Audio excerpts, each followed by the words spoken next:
Bloodbound. Oh no, but wait. I should wait for Vandy to be here to do Bloodbound.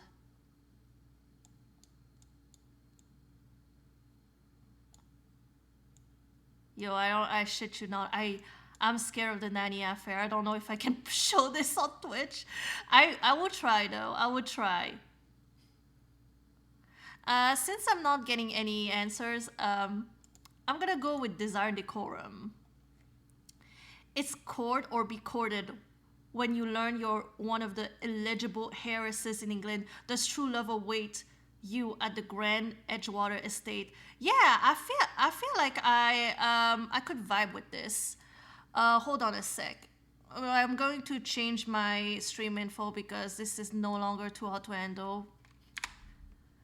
And Desire and Decorum 1. And then we're gonna do it's choices, right? Stories you play. There you go. There you go. There you go.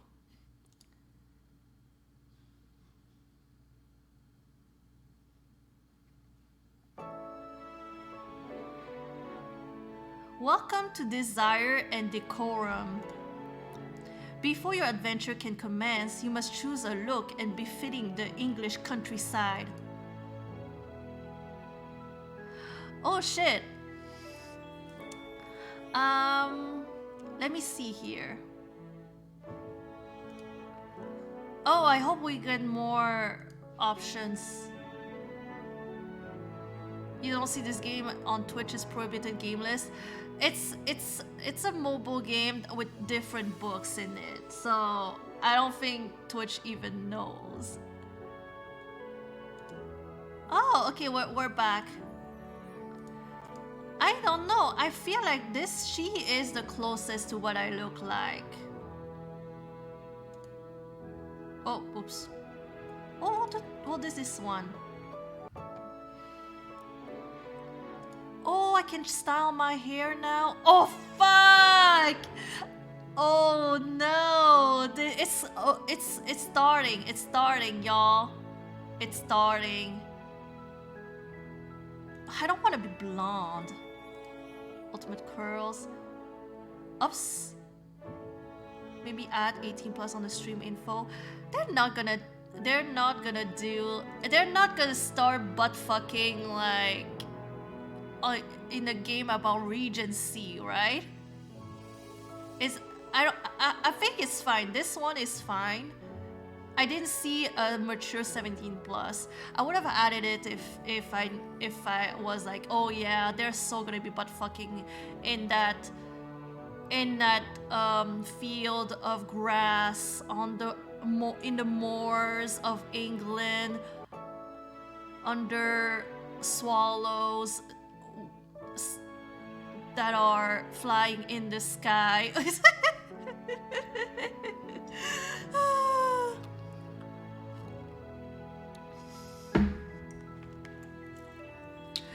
Okay, I think I'm gonna go up sweet brunette. Finish, what do you think? Are you ready to start your journey? Yeah, I think I'm happy with this. One final thing, what should we call you? You never know. Oh my gosh. Just admit it, Somber. You wanted to see the steamy books. You wanted to see the steamy books. What is your first name? Oh shit, okay. Well, I did have Tatiana. I did have Vandina. Okay, you are gonna be Somber Regencina.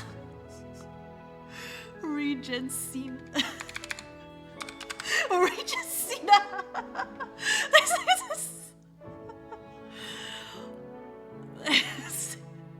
This is the... No.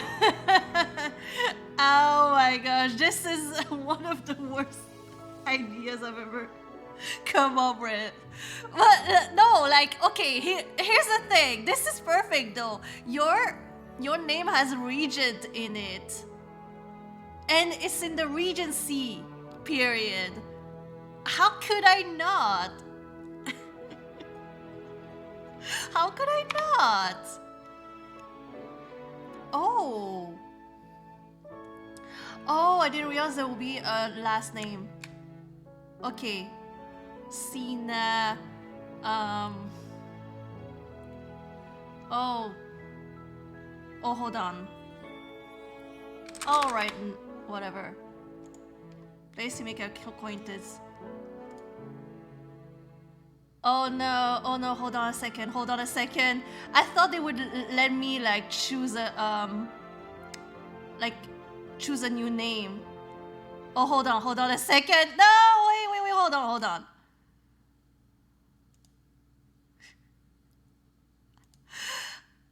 If I had known we could do like a last name, I wouldn't have put it like all in it, okay? Okay, we can do this quickly. I know where my looks are. I don't know why they didn't give us the option to be like, oh, are you happy with this name?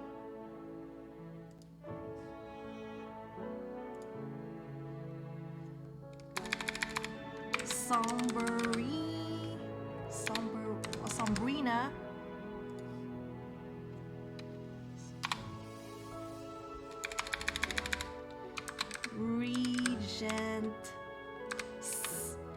Regenta.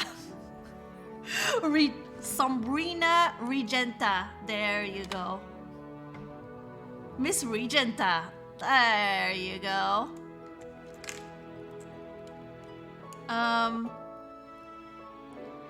Okay, hold on.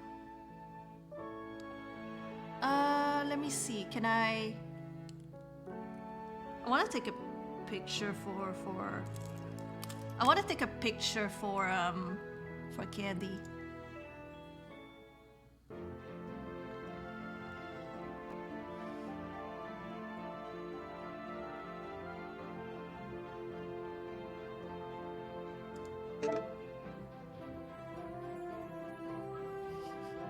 Oh, I took a screenshot, but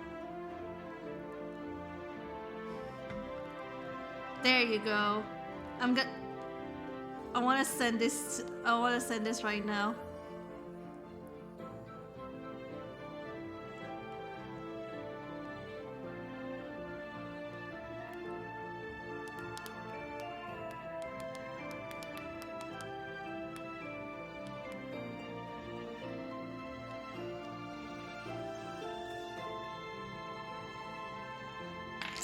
There you go. Is everybody ready for some romance a la Jane Austen? Chapter 1, The Journey Ahead. No, I'm streaming this from an emulator. The year is 1816 in your small country village of Grovershire, England. You're sprinting up a hill, the tall blades of grass hitting your knees. Your arms fly out to the side, catching the wind the faster you run. Ah, it's so nice just to escape for a moment. Sombrina, there you are. You turn around and see your best friend Briar Daly at the bottom of the hill. You smile and run down to greet her. I suppose I shouldn't be so surprised to find you here. You've always been a bit wild. I prefer free-spirited, but can you earnestly blame me, Briar? Look at all the flowers. The two of you laugh as you set down the path towards town. As you turn down a road, a horse suddenly gallops across your path. The rider looks back at you. Oh, he does. He doesn't look happy. This is a public space, my dude. Can you believe the nerve of him? We are walking here. You're about to encounter your first choice. How to respond is up to you. That writer was incredibly rude. Whatever his business, I'm sure he had enough time to stop and apologize. Perhaps if he removed the stick wedged between his... Miss Daly! Oh my gosh. Briar! Briar takes a moment and regains her composure. Well, I can't say much for his manners, but did you see how handsome he was? You shake your head and laugh.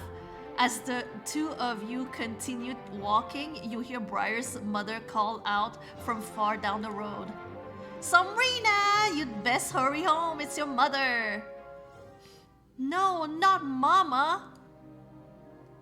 You take off sprinting down the road, kicking up dirt as Briar hurries behind you. You soon return to your cottage, hesitating outside the door. Briar takes your hand.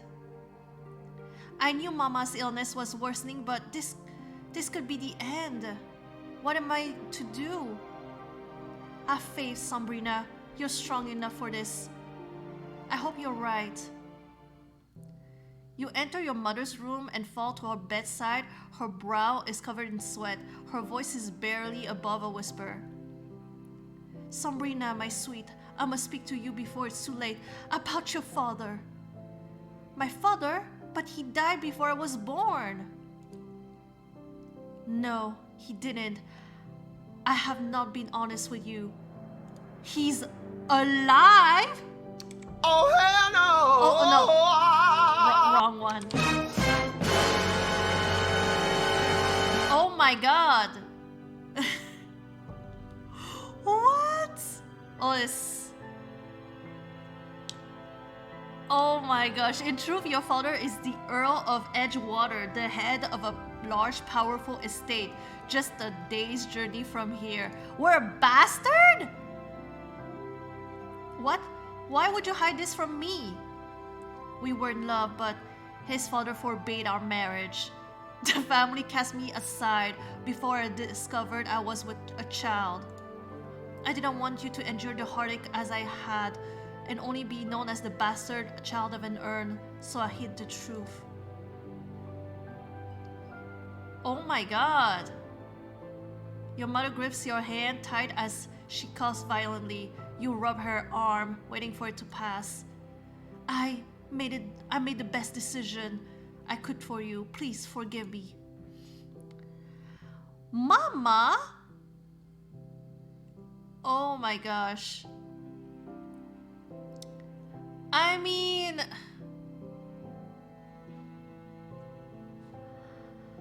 I don't know. On one hand, I understand her. On the other hand, I was the bastard of a rich man, and you only tell me now? Huh. I hope it is not too late to integrate high society. Yeah.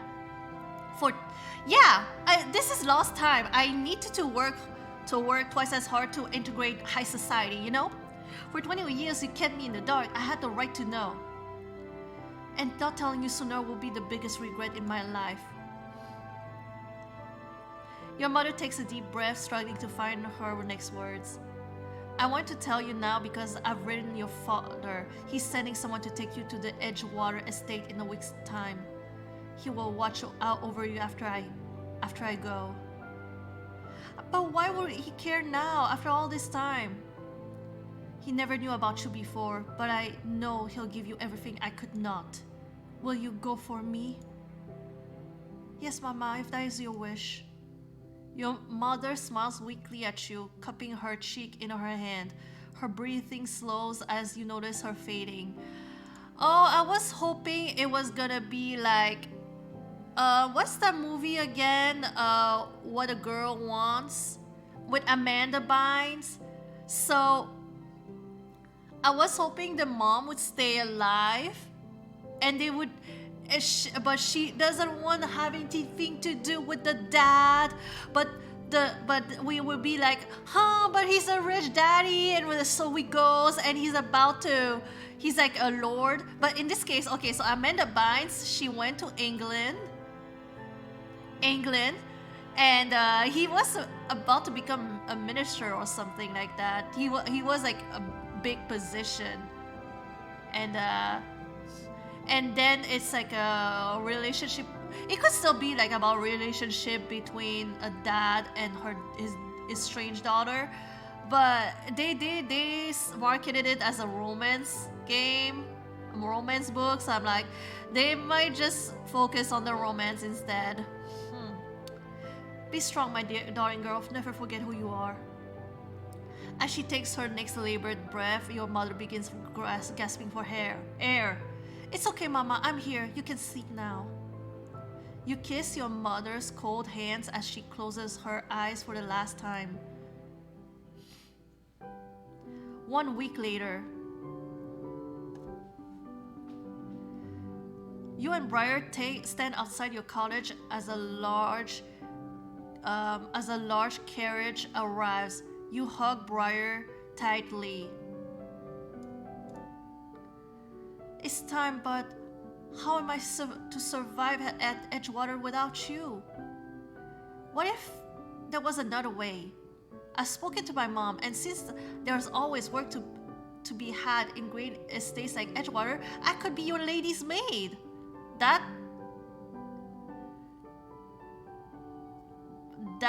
is gonna be awkward, but why not? Only if you're sure.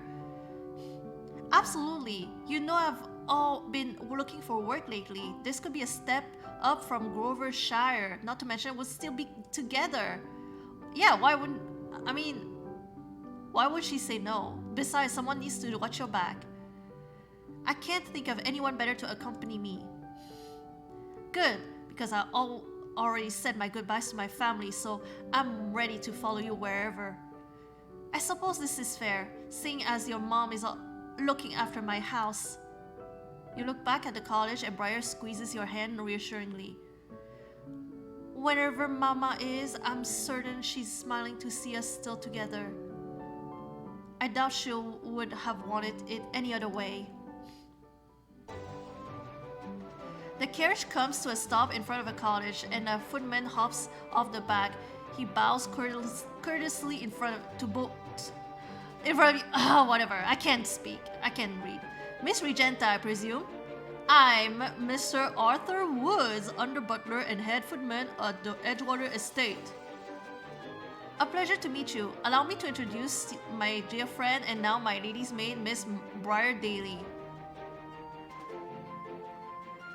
Briar offers her hand to Mr. Woods, grinning widely. He kisses it, locking eyes with her. It's enchanting to meet you, miss. I can only hope all the men at Edgewater are as charming and fine as you, Mr. Woods.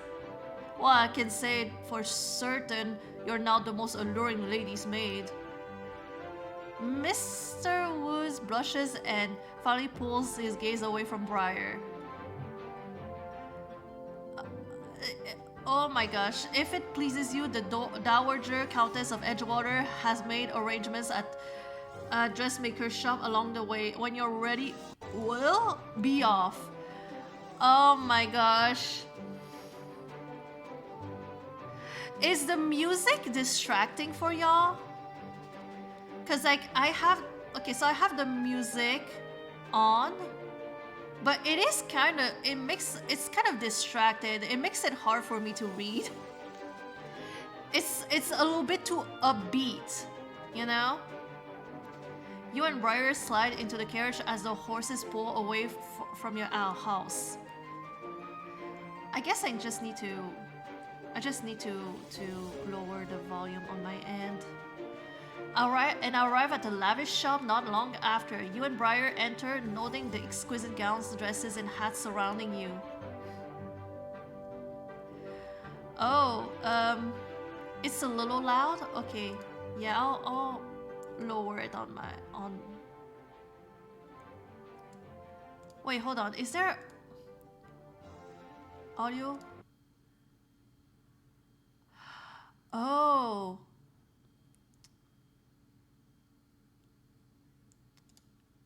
I don't. Okay, I will lower it on OBS. Let me know if it's. Is it okay for you? Is it okay for everybody? Was trying to drown the noise from my sister's piano. Either on or off.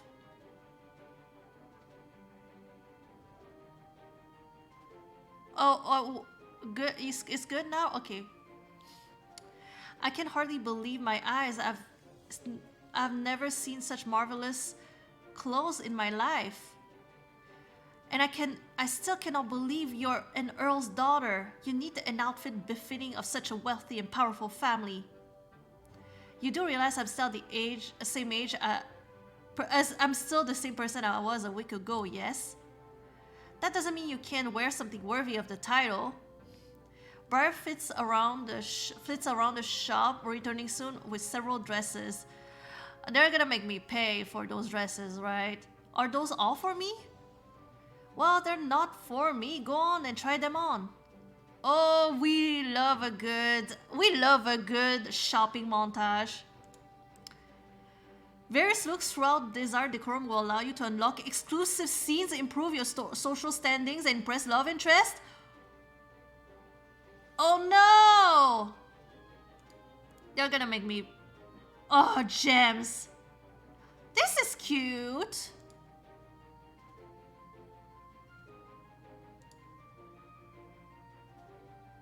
Empire Evening, simple yet refined.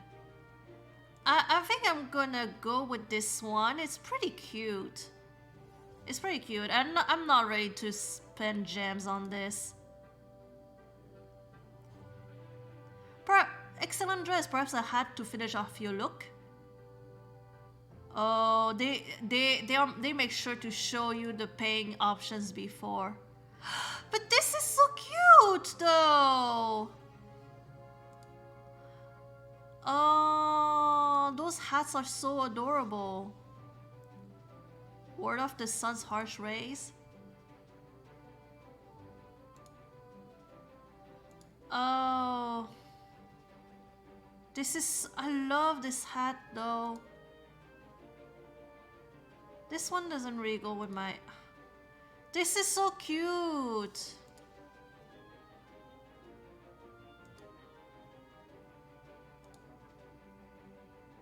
I think I'm gonna go with this one. It's fine. Brilliant choice. Shall we admire your finished look? Yeah, Edgewater awaits. You've unlocked the closet. You can change outfits, hats, and hairstyles by tapping the closet button on the bottom right. I'm ready for my arrival at Edgewater. Let's away. There's not a moment to waste. The fact that I can unlock exclusive scenes by buying clothes is just mind-blowing to me. Soon you're back on the road watching the countryside blur past your window. A few hours later, Mr. Woods calls out from the front. Miss Regenta, Miss Daly, we're pulling into the drive now. The carriage comes to a stop and Mr. Woods opens the door. You step out, taking in the estate.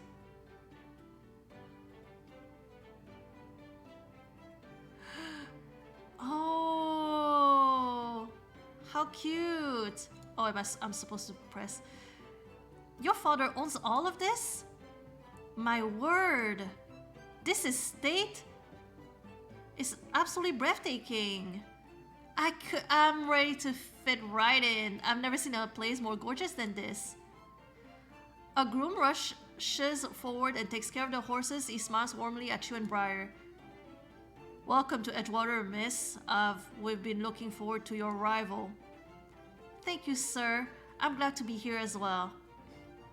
I hope it's not out of place, but I wish you the best and hope I'll see more of you. He bows curtly and escorts the horses back to the stables while Briar mutters to you.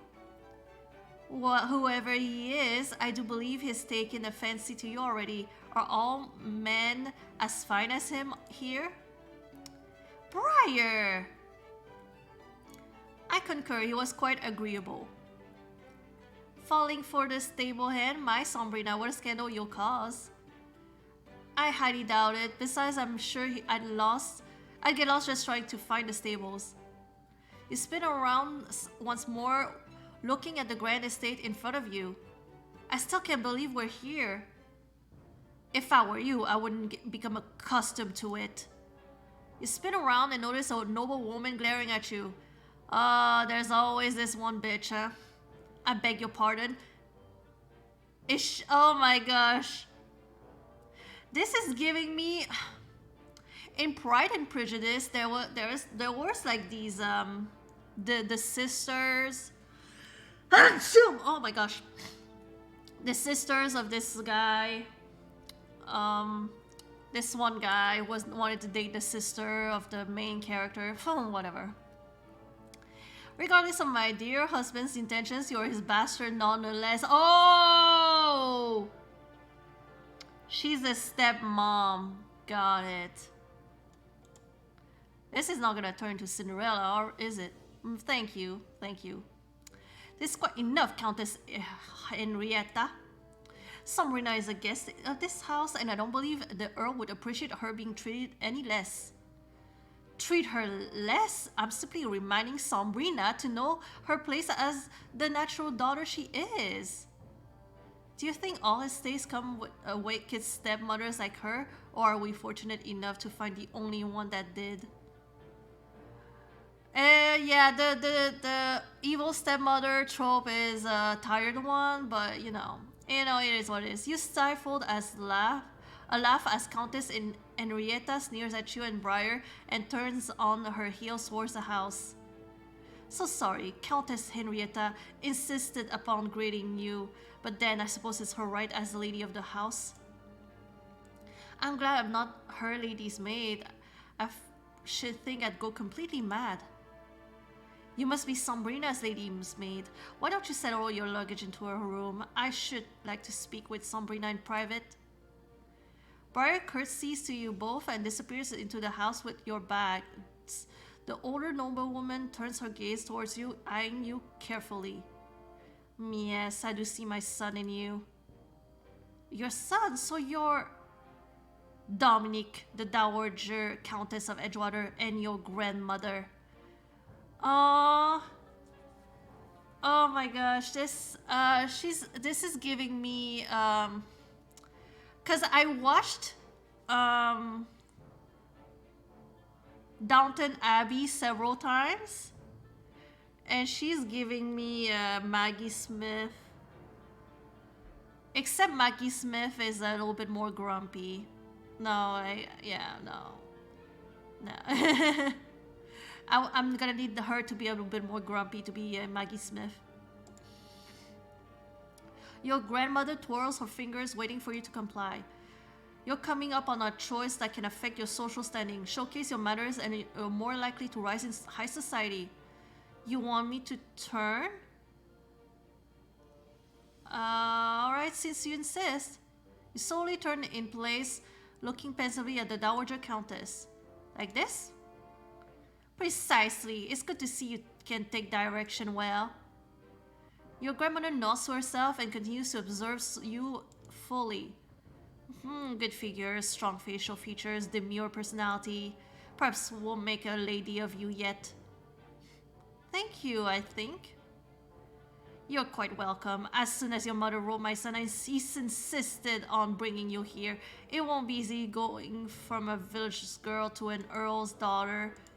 But if you have any of my son in you, you'll be an accomplished lady and a great jewel of Edgewater in no time. I'm honored that you think of me in that way, Lady Grandmother. I will try not to let you down. As the two of you head towards the front door, it suddenly flies open. A familiar, brooding noble man walks out briskly, coming to a full stop directly in front of you. Oh! They couldn't have made someone a little bit more, I don't know, good looking. Can we skip? Can we skip? Can we like change? Like, is there a button to like go next? Okay, that's what it looks like. Okay, I remember you. And yet I cannot say the same of you. Has nearly running over young women become so commonplace? I should think our previous encounter would have left quite the impression. You are certainly quick to judge. Sir, you make it easy with your warm personality. It's apparent you're the picture of a perfect gentleman. Your grandmother looks between you and the noble woman, her eyes lit up with amusement. At long last, I've been anticipating this meeting for a while now. Sombrina, allow me to introduce Mr. Ernest Sinclair, master of the nearby Ledford Park. Oh, I was like, I thought it would. I was like a little bit awkward because I'm like, they're not gonna have a romance between like half siblings, are they? I assume this guy would be like her half sibling, but no, he's just a random guy that happened to be there. And Mr. Sinclair, may I present Miss Sombrina Regenta, my granddaughter? Ah, yes, you must be the Earl of Edgewater's natural daughter. He mentioned you, and he mentioned you would be arriving soon. At long last, I can put a name to the face that nearly trampled me in Grovershire. Mr. Sinclair looked puzzled, thinking back. At that moment, his eyes light up in recognition. Oh, I do remember you from when I rode through the village. That certainly took you long enough to recall. I see how memorable you found the occasion. The two of you are acquainted. Only in passing, but the encounter remains etched in my mind. How could I forget such a hasty and ill-mannered meeting? Did you ever pause and take into consideration that I had pressing matters to attend to, miss? You could... You know, he's rich. We can forgive him.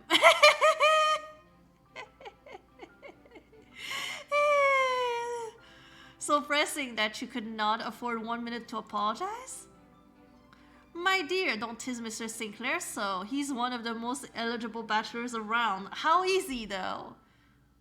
How is he? Okay.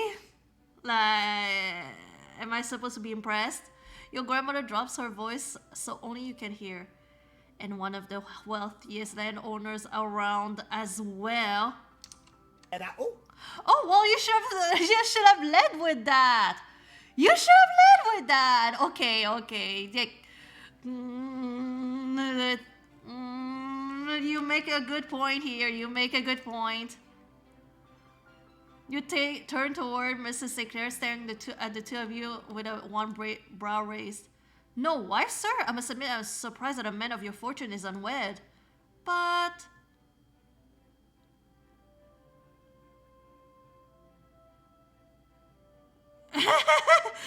I'm gonna start being nice to him because I'm such a gold digger. Perhaps your fortune will change shortly. I cannot imagine someone such as yourself or remaining unmarried for long.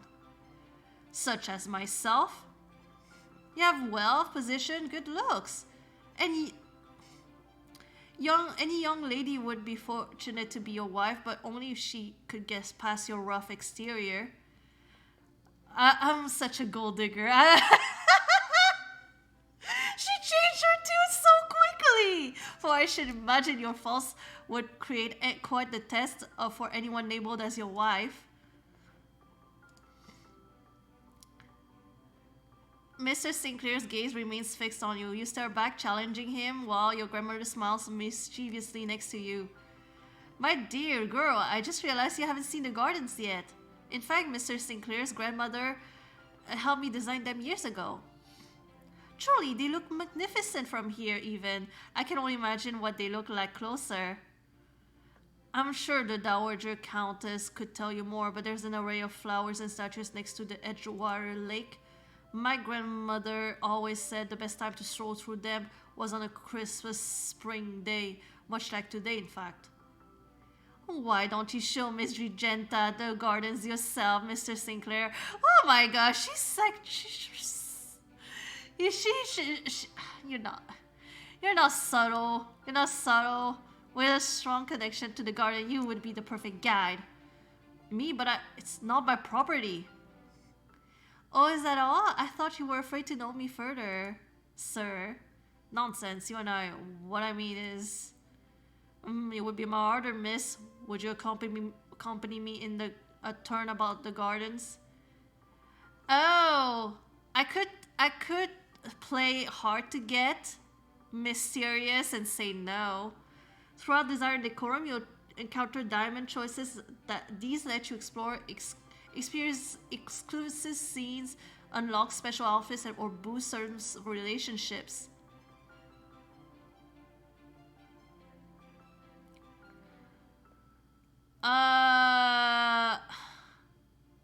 Shit, I'll retire to the house. I'm gonna play hard to get. It's a generous offer, but I must decline. Oh. But whatever for, Sombrina. I'm feeling a bit weary after the long journey, that's all, and I would like to meet my father as soon as possible. Very well. Oh, see? He's like intrigued. He's like, she said no? Ooh, okay. Good day to you, Dowager Countess Edgewater, Miss Regenta. Mr. Sinclair bows to you and your grandmother, then turns on his heels down the drive. You catch him glancing back over his shoulder at you. Oh, see, he's glancing back. I told you playing hard to get sometimes it's the best option. It's the, you know.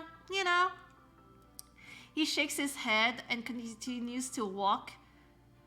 He continues his walk. Your grandmother taps your shoulder and ushering you inside the house. Come along, my dear. Let us not waste a day. Mr. Woods opens the front door for you and the Dowager Countess.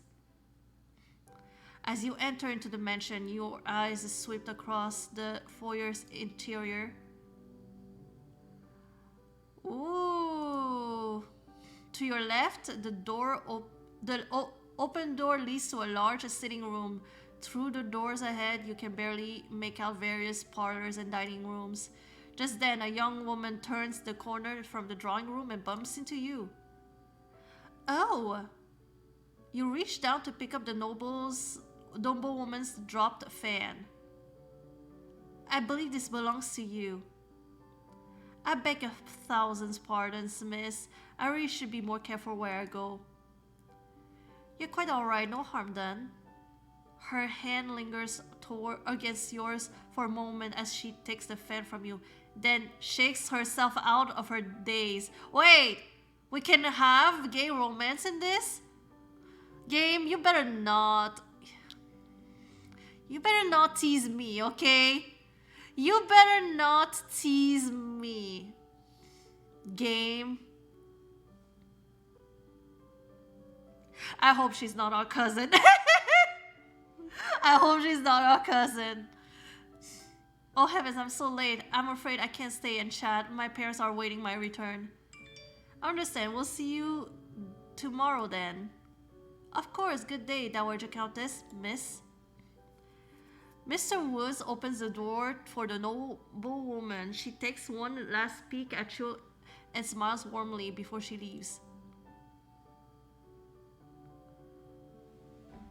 Wait! Candy! Hi, Candy! Sugar, we're glad But you're also, here. I'm not surprised. Did you finish it though? Like the entire book? Or did you just play like a part of it?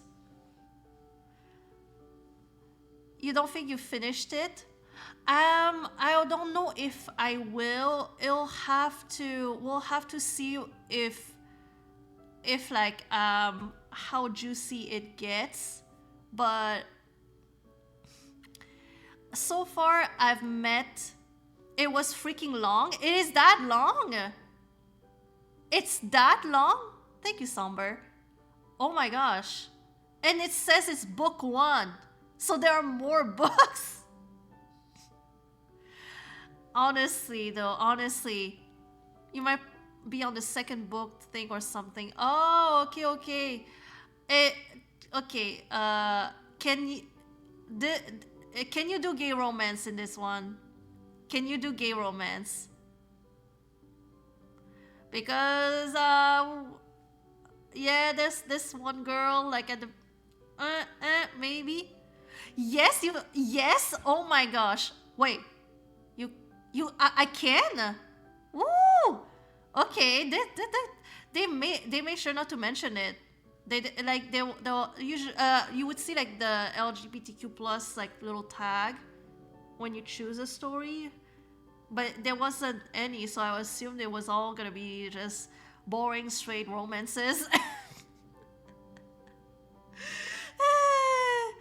But it's so funny because before you came in, like we were being super rude to this guy, and then she said, "Oh, and wait, by the way, he's the richest guy here." And then we switched our tune, and we were, "Oh my gosh, yes." Like, and we started like being very nice to this guy. That was so funny. Oh my gosh. Well, yeah, our character is gonna be such a gold digger. But we didn't pay the option to visit the gardens. We're playing a little bit hard to get, but and also like I'm sick and tired of like spending money.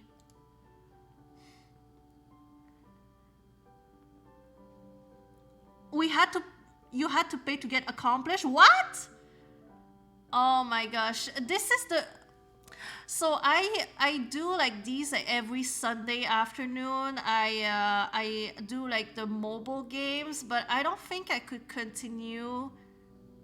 I don't think I could continue much, because if I do mobile games every Sunday, I feel I'm not gonna have enough. I'm not gonna have money. I'm not gonna have money at the end of this. I don't think I can do this a weekly thing anymore. I came in, I was like, okay, I'm going to just spend like a few dollars here and there, it's fine. But like the options are so expensive. The gem options are so expensive. And okay, so last week we played an episode game, and it was like 20 gems to go into the pool, like to go in underwear in the pool with other people. And I was like, it better be worth it. It better be worth it. So I paid the 20 gems, and they were gonna do they were gonna play truth or dare, and I was like, yes baby, yes, this is what I paid for. This is let's get to it. Let's get to it. And guess what?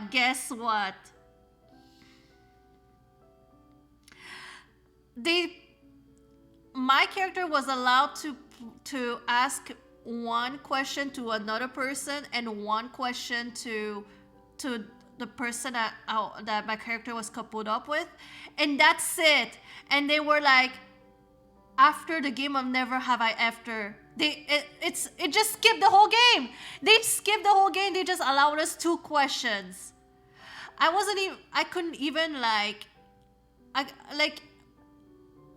at least with the Love Island game, we were allowed to play the Never Have I Ever game like fully, and we pay options like if we want to ask more questions, then there's the option to pay the gems.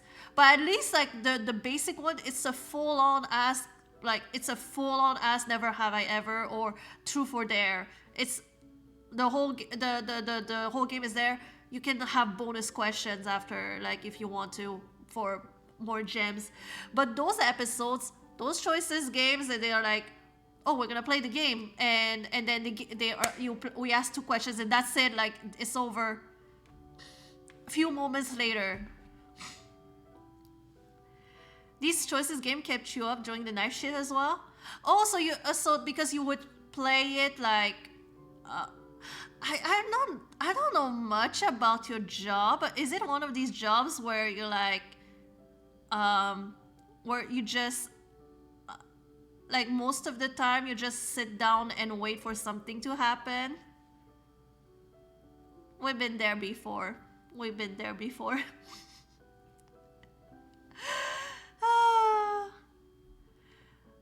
Your grandmother motions to the staircase immediately up ahead. It leads up to a balcony overlooking the foyer you're standing in. You don't do it anymore, but you supervise people on night shift. Ah, okay. Yeah, I used to play these games a lot, and let me tell you, the amount of money that I spent on these games was gross. Gross. Your father's study is just up those stairs on your left. He's waiting for you. I wish they would just release them in like, instead of gem options, you buy the books instead. But then again, they probably make more money just like you have to buy with gems like individual options, individual scenes. They would make more money that way, so I understand that, but like, I would pay to you $50 for the book. A fixed price, please. Some of the long ones were lame because you couldn't get steamy stuff with no money. Oh, okay, so in this game, the choices game, there was like a steamy stories. Like, for example, there was a steamy, like a nanny one, and it was pretty graphic, let's just say, and I was like, oh boy, you read the nanny one? Is it how steamy does it get? How graphic does it get? I'm curious. You want me to go in there alone? You, my dear, are the daughter of an earl. You can take care of yourself. Don't ever forget that. Besides, I'm an old woman and it's tea time, Woods. Please ring Mrs. Finley and inform her. Yes, my lady. 6 out of 10. This is aww. If you're gonna make a steamy graphic novel, at least like show us like the really graphic parts, you know? If you're gonna do steamy, go steamy all the way, okay? Don't give me this half-ass like, oh, we're just gonna show you the ankle. Oh, here's the shoulder. It was more steamy than the others, but it wasn't like dirty. And here I was like debating if I could stream it or not. Okay, you're gonna run your hands over to the adjoining sitting room. Mr. Woods trailing after her. You glance at the grand staircase in front of you. Up there and to the left. You climb the stairs and head down the hallway and stopping outside the door. You take a deep breath and knock 3 times. I'm gonna guess there's no steam in this one, right? It's all gonna be wholesome. They're not gonna start butt fucking like outside on the moors of the English countryside under the gaze of swallows flying in the sky.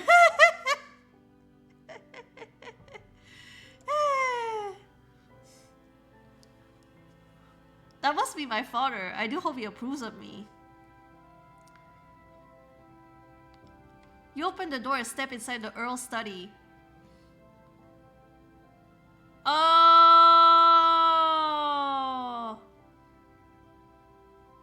The Earl of Edgewater awaits you. Will Will he embrace you as a daughter, or will your low birth come between you? If this guy doesn't look like Colin Firth, I'm gonna be very... I'm not gonna vibe, okay? I'm not gonna be happy about this, okay? Also, this guy is not attractive. I'm sorry. He's just not.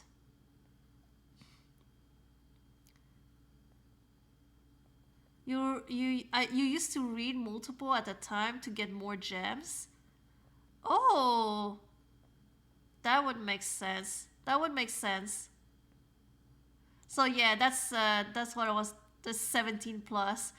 It looks steamy. It looks steamy.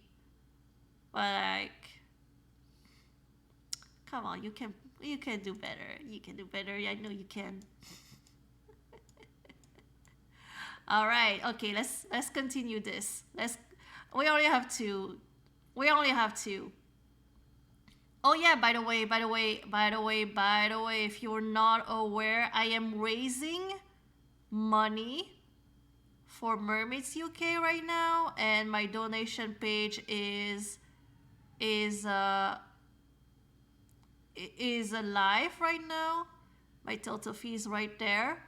So if you have some money to spare and you want to donate to a trans charity based in the UK, also considering what's happening in Scotland, then feel free to do so. So far I have 50 pounds, and I will be doing a charity stream on February 10th. I'm doing a 12-hour streams where I will be playing 12 hours of witchy games that are not Hogwarts Legacy, because fuck Hogwarts Legacy.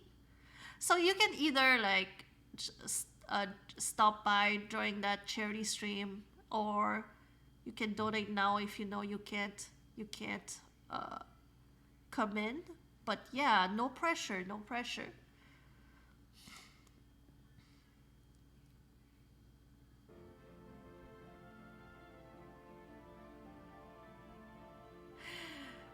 I was supposed to play the Too Hot to Handle game today, and fucking Netflix didn't like my emulator. It works on my phone, but because I had Netflix installed on my phone and it could detect that, but because I'm on an emulator, they were like, oh no, we cannot open the game, which is very sad.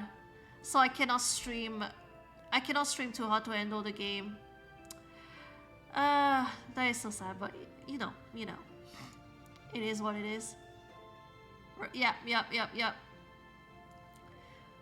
I was ready to get to, me and Lana, we're gonna fight. I'm gonna fight against this cone. Like, you cannot stop me from making out with hot people and do the dirty dance. The heavy mahogany doors of the study swing open slowly. Your father, the Earl of Edgewater, stands up from his desk. Sombrina? Okay, he's not exactly Colin Firth, but he's not... He's fine looking, but it's not Colin Firth. Let me see you. I can't believe it's really you. You drop into a curtsy, looking down at your skirts to avoid the Earl's eyes. He's definitely no Colin Firth. Yeah, I cannot express the joy in my heart to see you here at last. You do me great honor to have me here, my lord. Before you can rise, your father crosses the room and clasps both your hands in his. Call me father, Sombrina. We need no formalities between us. I should... Oh. Should I hug him? I'll hug him, why not? You step into your father's embrace and notice the dampness of his cheek as his arms close around you. My Sabrina, I'll never forgive myself for all of the years we've missed. Father, I wish the mom survived. We could have had an Amanda Bynes what a girl wants moment, you know? The Earl of Edgewater like ditches the stepmom and goes with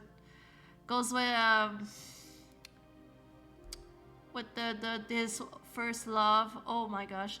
You love that movie? Oh my gosh. I also love the movie. Like the whole thing with this other guy was just like random. He like the guy, the romance with the guy. What was his name again? He was like in different like movies. He was in this movie with Hilary Duff, the guitar guy. It was like you could have scratched him out. Let's be real. You could have scratched him out. Oh my gosh. I also forgot his name. He was of no consequence. I just wanted like daughter, father, time, bonding, okay? Is a poor semblance of a family I can offer you here. Had I only learned of you a year ago. Honestly, if they made a second movie by Colin Firth and the mom just trying to rekindle what they used to have, like it starts off with them being awkward because they've been like they haven't seen each other for years and years. And they changed as people, but then they learn to work together and grow together or something like that. You know, Hollywood. Why did you deny us that?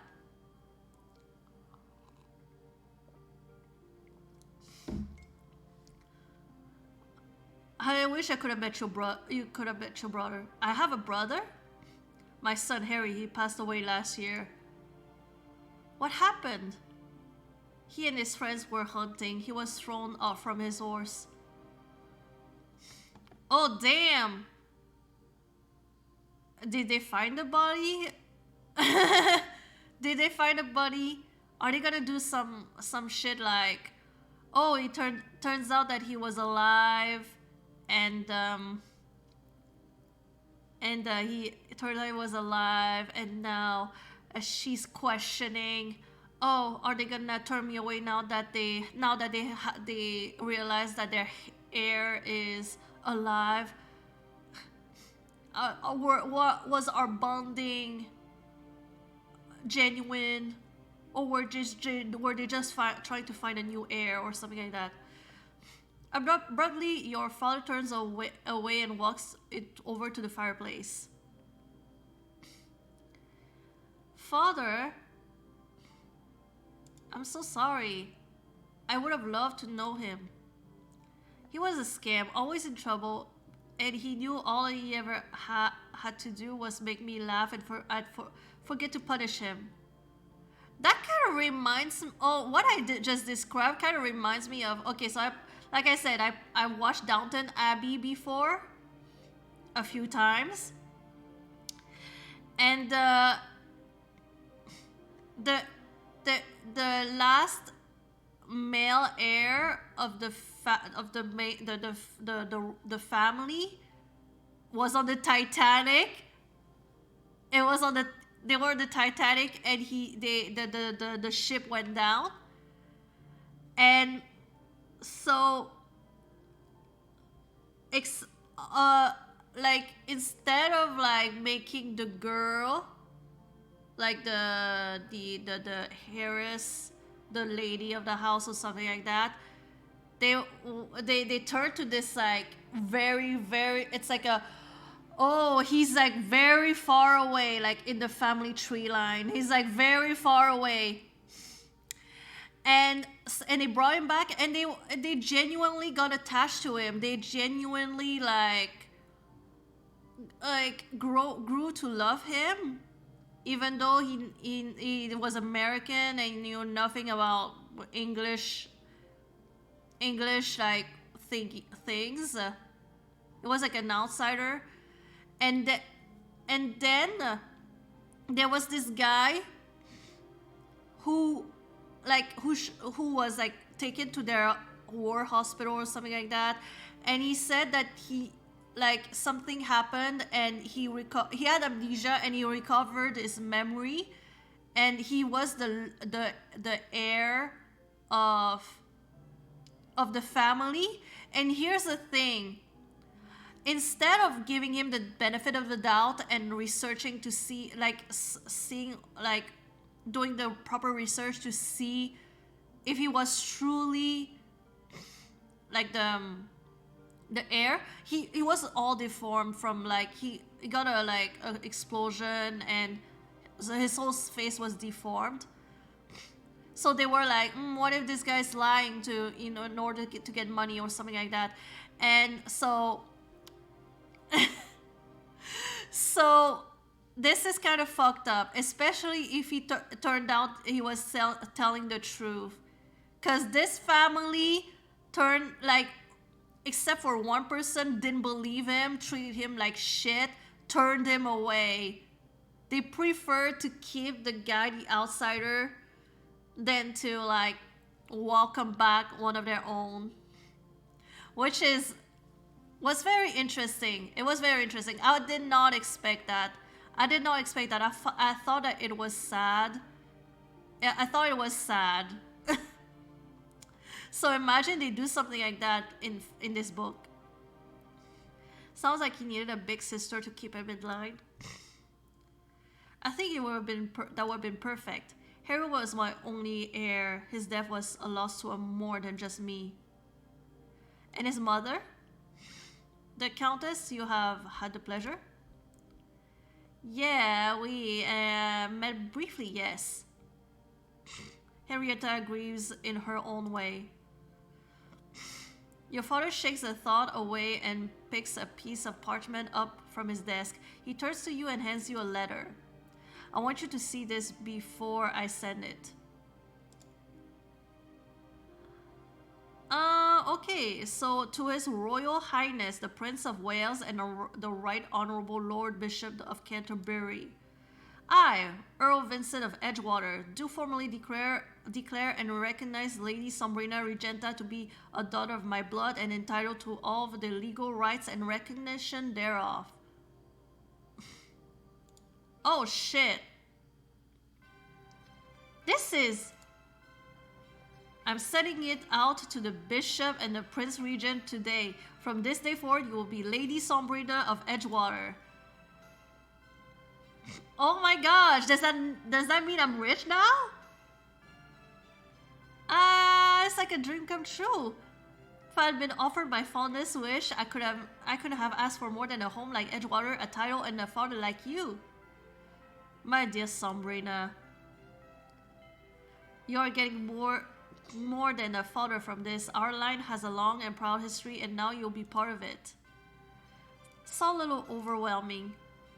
It's not just pomp and responsibilities, you know. It's family, your family, and you're finally part of it. Why don't you come with me to the portrait gallery, and I can introduce you to some of them? I wouldn't wish to impose.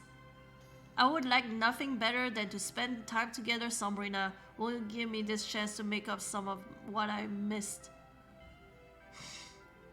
Spend time with your father in this exclusive scene and get to know the history of this illustrious new family. Shit.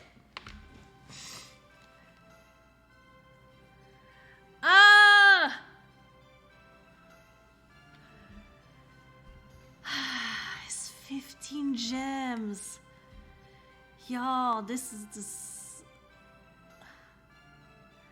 I feel like I should save that for actual like romance options that I'm interested in. It's so expensive. Vandy, hi! Sugar, we're glad you're Save here. the gems, Candy. You're here to save my money.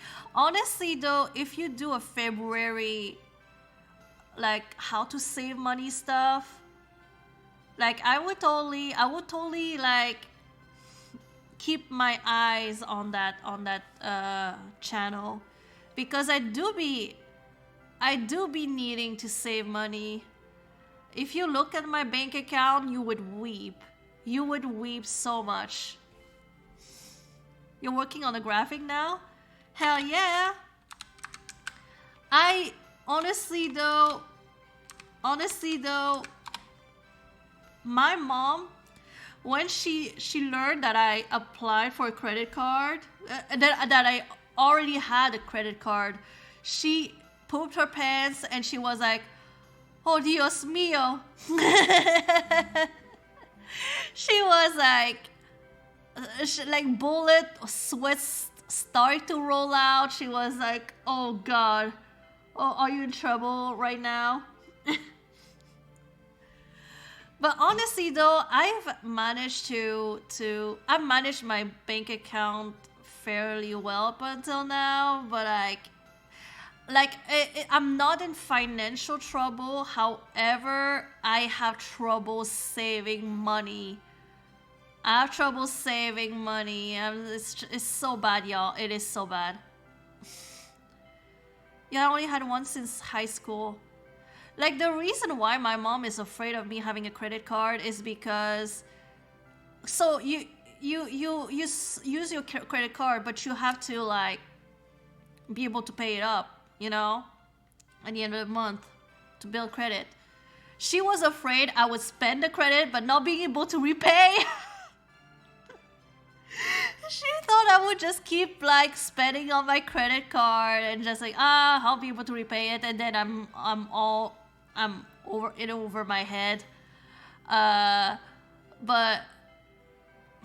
But yeah, I've been told to use my credit card as often as I can, but only spend like what I can. Like I go back like at the end of the day and I just pay my credit card right away. So not using the debit card, use the credit card. So yeah, I have to like to get into the habit of that, because I usually just use my debit card. But I because I'm pretty afraid of the credit card. It's so easy to lose track of your credit cards, like lose track and just go crazy. Especially me, so easy. So as of like, I've been trying to pay on my credit card for like a few, like since last year. It's been a very like expensive like few months for me. So I've been trying to pay it back off, like, girl.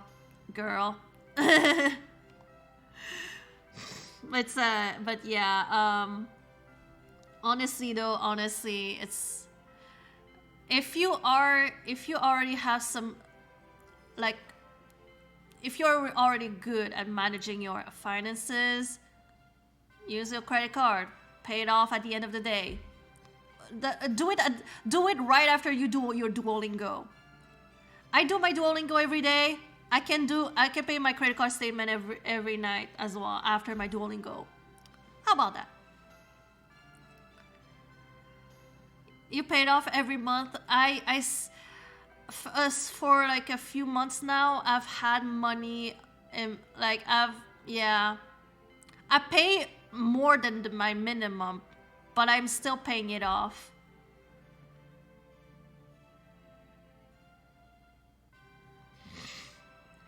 is there not an alert for mermaid donations? What? No, hold on. Wait. How come there was no alerts? Oh no! There was supposed to be an alert. Okay, I just refreshed it. I just saw it. Oh my gosh, Ah! What is happening, Tiltify?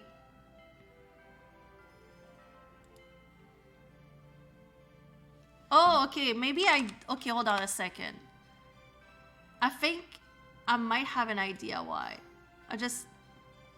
Thank you so much for the 10 pounds, Vandy. Credit card debt is miserable. Oh, tell me about it. Let me check my overlay. Maybe I made a mistake. Okay.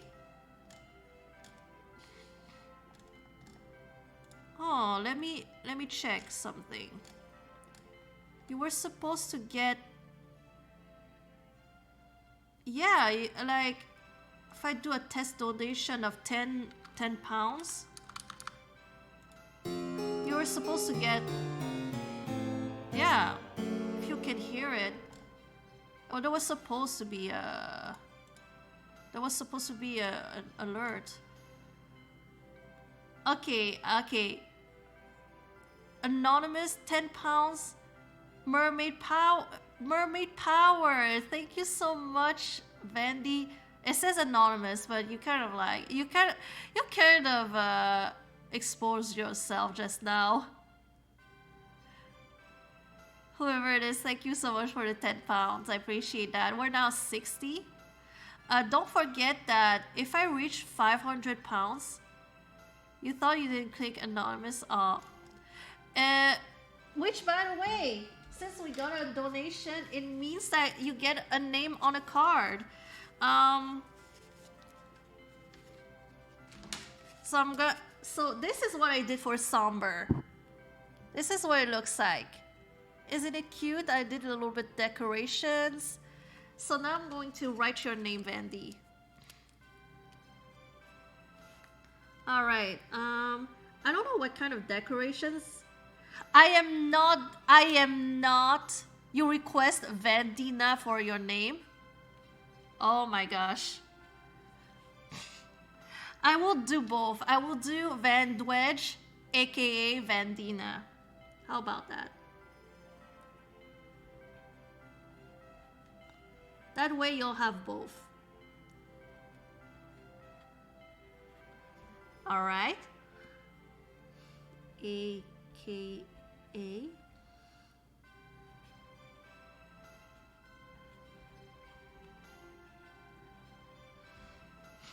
There you go. Vandwedge, aka Vandina. I'm going to add some decorations after. But there you go. You have a name on a heart. I still need to find something to punch holes in the hearts, so I have strings, and I will like add all the hearts on the string and make a garland out of it, you know, for showing support for Mermaids UK. More than your minimum is perfect to help. Yeah. Honestly, yeah, I honestly, I have been in. My parents tried really hard to make me afraid of like spending money. Like I've been drilled, like save money, but it just never entered my brain. I'm like, but I want that, and I want it now. I see a cute little like doll. I'm like, I want it now. That's me.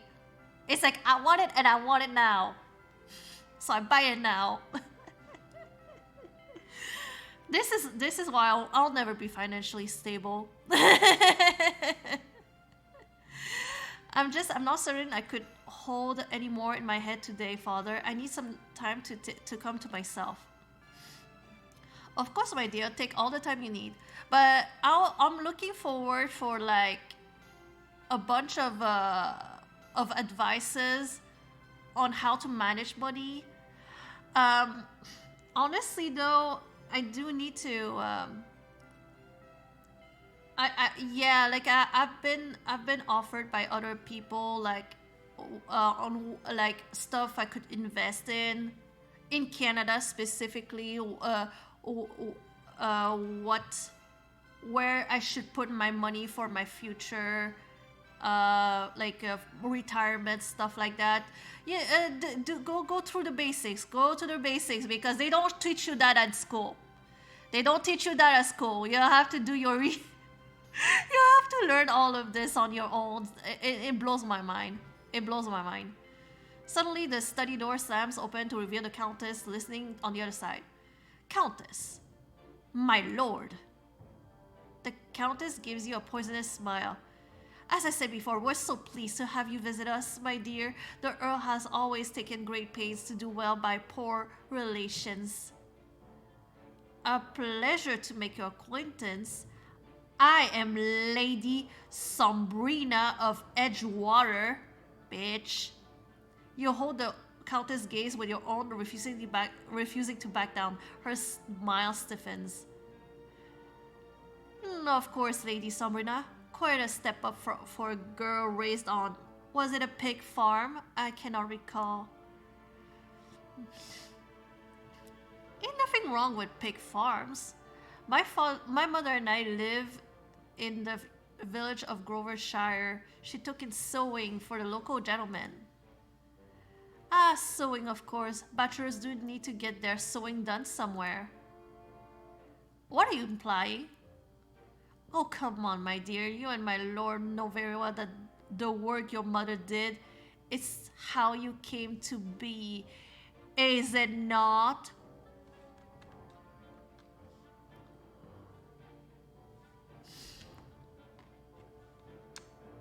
Well, just as I thought, trash. My lady, it seems we have some matters to discuss while Lady Sombrina gets settled. The Countess turns to your father with wide, innocent eyes. Matters? Matters of hospitality and family. Of course. Sombrina, I'm sure this has been a long day for you. You may wish to go to your rooms and rest before dinner is called. Are they gonna have her redeem herself and learn to be more... to learn to be more like less judgmental, or is she gonna go full on villain?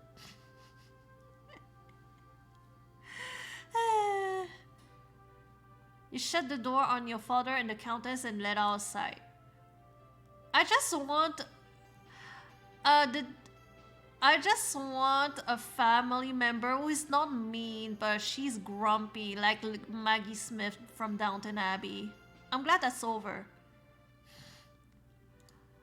Okay, where are the rich men? So I can start like digging for gold. You turn to see Briar waiting for you at the top of the grand staircase, dressed as a lady's maid. Sombrina, they're giving me the position. The head housekeeper could agree to hire me on as your lady's maid. At £20 a year, do you believe that? That will buy enough coal to get Mom and Father through the whole winter. Briar? If you're my maid, do you have to do my bidding? I think that goes with I think that's what a lady's maid is. You clasp Briar's hands in yours. I don't know what I would do without you here, Briar. I'll get fat and rich and comfortable, I'm sure. It would be a torment without someone I can talk to. Briar's face falls as the two of you walk slowly down the hall. She lowers her voice. Then, it is so terrible there? Here, your father, I thought he'd make you feel welcome. My father is fine. Oh, wants me to be Lady Sombrina. Do you believe it? Briar squeals with delight at the sound of a new title. Lady Sombrina of Edgewater. It sounds just like a dream. I never thought in my life that I would be a noble lady. Oh, no. You knew that. It's just you thought it was gonna be by marriage. Like tricking a rich man into marriage. Oh, my lady never forgets the little people who knew her once. The Lady Sombrina knows no little people, only the grandest of lords. You both dissolve in laughter. As the maid passes, she gives you a curious look that only fuels your giggles. Briar gives you a wry smile as she stops in front of the door to your rooms. The servants all say Countess Henrietta will stop at nothing to see you gone. But what can she do to me? Surely it's my father's choice whether to keep me here. Yes, but as a woman, you'll spend more time in the Countess' companies. You'll need to join her and the neighboring ladies to sew, play the pianoforte, and do other arts. Oh! Shit. I don't know how to do any of that. I know how to sing, of course, but to sew, but for mending, not art. And I've never had the fortune to touch an instrument in my life. The head housekeeper put an embroidered frame in your parlor for you to use. You'll have a project to work on when the Countess calls you down tomorrow. Oh, I love embroidery. Oh my gosh. Here's the thing. I enjoy embroidery, but I get so impatient and I can only function like, well, when I was like not on medication, but I can only function like when it's like a peak energy. So, even then it's like I'm like in the mood of something else, so I cannot do embroidery. It's kind of chaotic. It's called ADHD. So yeah, something like that takes a lot of time to make, that takes forever to make. It's not gonna end well. So it's gonna remain unfinished. It's gonna remain unfinished, unfortunately. But I do enjoy embroidery. You'll have opportunities to collect various items like embroidery frame and become an accomplished lady. Oh, gain status, defy your jealous stepmother, impress your future suitors, fill your whole parlor to unlock an exclusive special scene. They're gonna ask me to pay gems, right? Oh, no, they didn't. Oh, okay, cool. Past the parlor, you walked into the chambers for the first time. You stopped, taking in the massive bed with its bronze canopy and silken drapes. Whoa, okay. I never thought to even see a room this big. Is this all mine? Every bit of it. I have my own cot through the door there. You spin around, falling onto the down-shuffled mattress with a luxurious sign. Briar lies next to you. I've never felt anything so soft in my life. Suddenly, a gong sounds from downstairs. Briar jumps up in a flurry. That's the dinner gong. Gracious alive. We need to get you dressed and ready to make a good impression. Come see the amazing dress your grandmother set up. Briar shows you an intricately embroidered dress in a dark peach damask. Everyone will know your nobility now if you wear this. Wear dress to impress your first family dinner to impress your new family, increase your social standing. Of course, to gems options. This is cute though.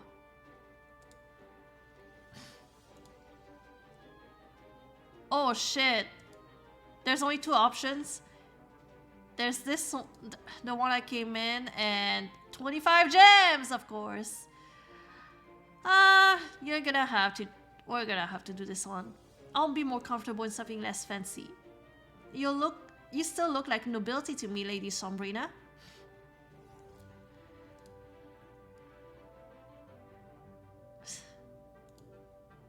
They're really pressuring you, fucking gems. I'm ready for dinner. Oh, I might have to stop mobile games for February if I want to. If I want to join in on the save money gang.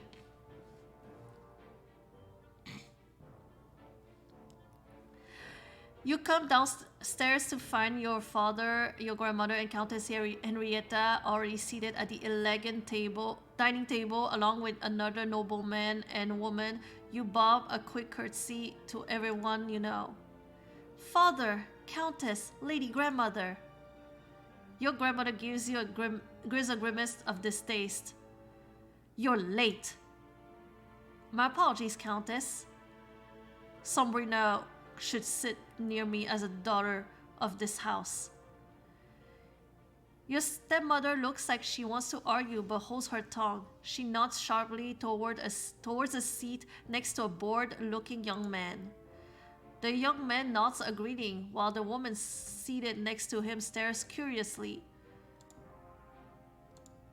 Oh, my son, Mr. Edmund Marcaster? Your son, but Mr. Marcaster is the Countess' son from her first marriage. Oh wait, hold on. Okay, so I'm not okay. You are more the expert on Regency than I am, Candy. How often? How common is it for widows to remarry, especially in the noble? Oh, very common. Okay.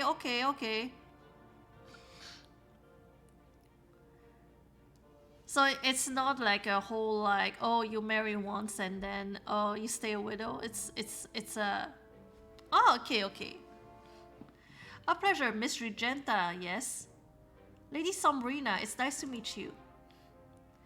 Edmund was barely more than a babe when his father died. The Earl is the only father he's ever known.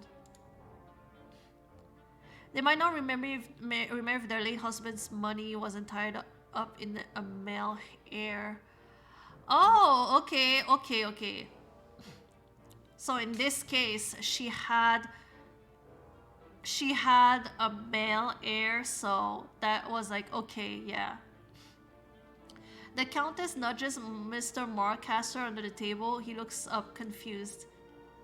By the way, Candy, I am really excited for the next murder mystery event. I'm still not sure if I'm going to broadcast it on Twitch, but it is highly possible. I'm gonna keep it like the same as last time, like on my Discord, because I really don't want any trouble with anybody. Let's be real. But I already have it. I already purchased it. It's done, and most of the rules are set up and everything. I'm just gonna be waiting until March or April to set up the next one. Give us some breathing time between the games. So yeah, probably in March or April, and it's gonna be Regency themed. Pretty excited about it. Pretty excited. Yes, I consider you my father by all ties of affection.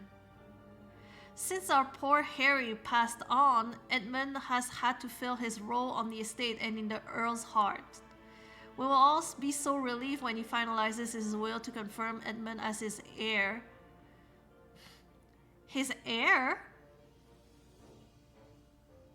Are you going to adopt her son? You didn't mention anything about this to me.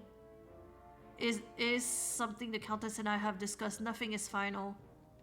Of course, it would deeply pain us to see Edgewater pass out of our direct bloodline. The tension is broken by a sudden giggle from the woman next to Mr. Marcaster. Oh, that's the Earl's bastard. I just could imagine who. Oh, yeah. Yeah, I'm the bastard. The Countess shoots a look at her son, who gives the woman a pained smile. Yes, this is Miss Sombrina. Miss Sombrina, my fiancée, Miss Theresa Sutton. Miss Sutton. Watch what you call me. Do not refer to me as a bastard again in my father's hearing. He deserves better respect than that. Oh my word, it's the truth, is it not, Mr. Marcaster? That's what they are all saying. Lady Sombrina cannot be blamed by youthful indiscretion. The table falls silent. Yep, I definitely made it awkward. I like it like that. The servants cleared the soup dishes and served roasted venison, potatoes, and sharp cheese. I guess the guy, Mr. Marcaster, looks sorrow to be spoken to directly, and you notice that he glances to his mother for direction. I was just asking you to talk about yourself. Edmund's an excellent hunter. God damn it, he's a bum mama's boy. Why is it is his venison that the cooks have prepared for us tonight. I am at my happiest when hunting. I can hardly wait until grouse season begins. Edmund is also quite the scholar. I know the Earl has found him indispensable in accounting his rents. We were at short last quarter. I'll try to correct that. Damn! Silence descends again. Miss Sutton giggles nervously. Do tell us about you, Miss Lady. Mr. Marcaster tells me that you came from a country village on a pig farm. Was it like to grow up in such dismal circumstances? Actually, my village was small, but people were generous and kind. I would do many of the gentry some good to spend time in an honest English village. It amazes me sometimes how those who have so little can be so giving, while those blessed with so much can cling to it like misers. Oh my gosh, Sombrina. Why are you shouting fire? Shots fired. I've often thought the same. You take a bite of your venison, and for a moment the tension lifts as someone devotes themselves to eating. 2 hours later, after dinner finally ends, you flee outside and lean against the side of the house, taking in the cool, damp night air. I didn't know I don't know if I can do that every night. Oh yeah. You give into the temptation and hitch your skirts up, running onto the ground. Your skirts swirl around your legs and you smell the sweetness of the flowers. Hitch that skirt, girl.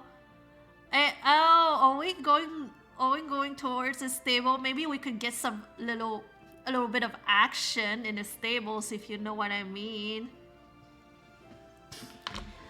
There's plenty of hay in the stables, if you know what I mean. Hey. You hear a voice murmuring in a soothing tone. Shh, lovely. You're getting better. There. Does that feel nice? What? And Who's doing the dirty dance? Who's doing the dirty tango? Who's in there?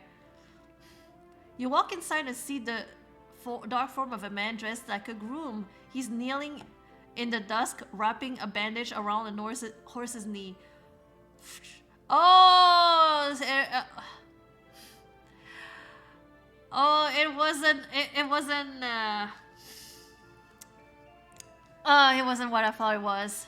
Of course, this is Regency. Then they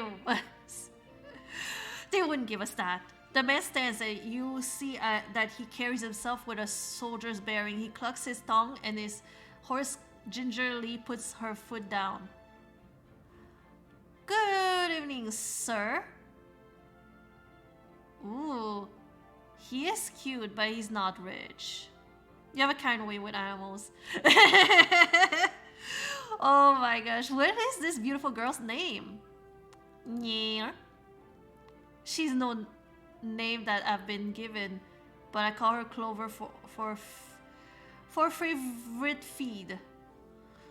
He puts the horse's leg up again to check the bandage, and you reach out a hand to stroke Clover's velvety nose. And I'm Luke Harper, master of horse here at Edgewater. He turns to give you his full attention. There, now we can talk normal. The horse puts her leg down and pulls it again with a snort pain. Aww. What happened to her leg? Clover here stumbled in a gopher hole last week and wrenched her knee. The Countess thinks the knee won't recover and will need to get rid of her, but I had a lot of luck working with those kinds of injuries in the war. Mr. Harper, you were a soldier? I was a lieutenant in the Navy under Admiral Cochrane in 1812 in America. I was shipboard in the Chesapeake most of the time, but when we marched in on Washington, I was the one they sent to treat the horses we captured. A horse is loyal and kind and will turn on you for his own gain. I'll take them over a man any day. Oh my gosh. Clover. That's my horse voice acting.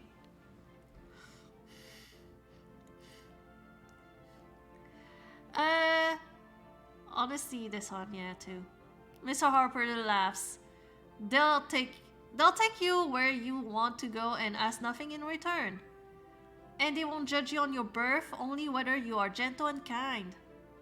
Unlike the Countess, hey? Oh, are we gonna start dishing on the Countess? I'm in. Let's talk shit. I'm sure she has no warmth to offer a stepdaughter who looks like you. She all but called me a mongrel to my face. I've been on the receiving end of her sharp tongue myself. I understand how it can be.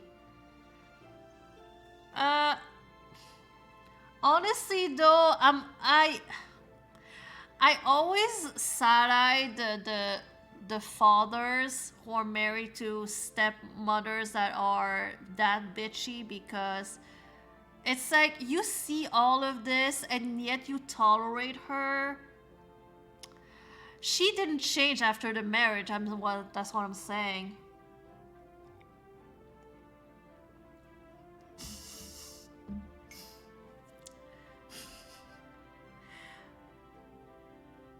I thought my face would crack from forcing a smile. That's the way to fight her. All smiles and compliments, you've got the right of it. Oh, I'll kill her with kindness. She looks at me and sees only my mother's low birth. Aye, she has no compassion for those beneath her. And I'm not beneath her. Harper smiles fiercely. Not in the least.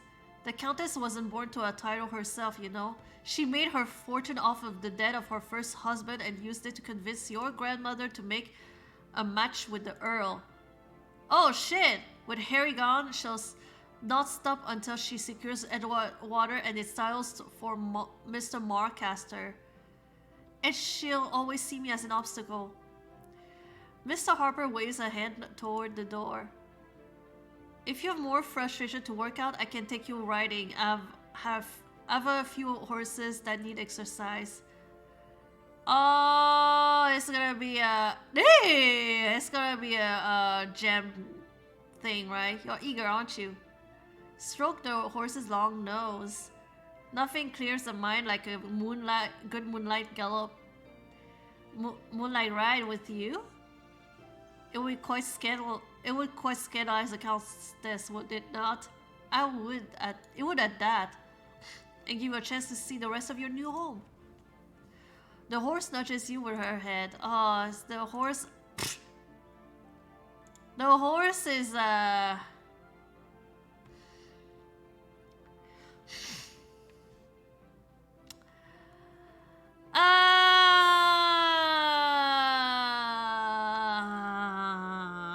here's the thing. I will have to skip. Sorry. I think it's best I get some rest tonight. Who knows what tomorrow will bring. I just understand, my lady. I'm certain we'll have a chance to ride together in the daylight hours. You come in from the stables breathing. I can't dig much gold from him. Yeah. Here's the thing. I want to marry Reach. Only to see Countess Henrietta on her way up the grand staircase as she sniffs. You smell like the stables, girl. I expect you to bath and be presentable tomorrow morning. I won't have you embarrassing this family. Why? What's happening tomorrow? Oh, just the usual sewing circle. A few of the ladies from the neighboring estates will be coming to have a look at you.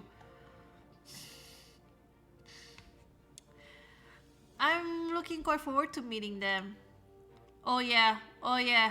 Get the money. The Countess takes a quick step towards you and lowers her voice to a hiss. Do not think your novelty value will secure you a home on this estate, Lady Sombrina. I just have to wait for my husband to tire of you and you'll be back out on the streets. My father wouldn't do that. Then I'll have to show him that a girl like you will never fit in here. She takes a step back and smiles. Good night, dear. The ladies will expect you promptly at 10. We can't wait to see all your accomplishments. Well, I can embroider. I can draw doodles. I can sing somehow a bit, and I can play the recorder. Is that enough? Am I accomplished? The Countess sweeps up the stairs, leaving you standing. Accomplishments? Well, by accomplishments, they probably don't mean what you can do in the bedroom. They don't mean that. If it was the case, I would be the most accomplished.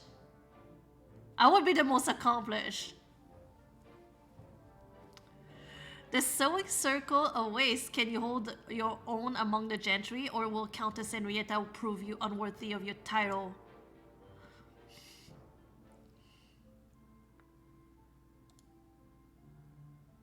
Oh my gosh.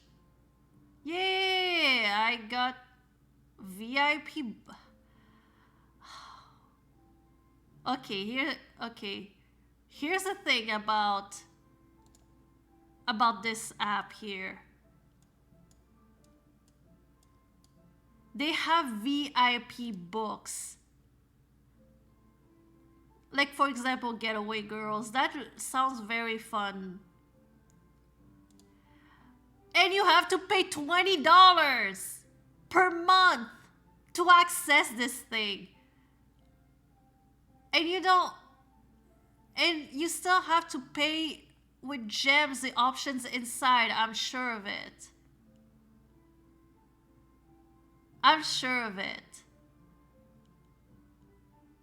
That's wow. $20 a month, y'all.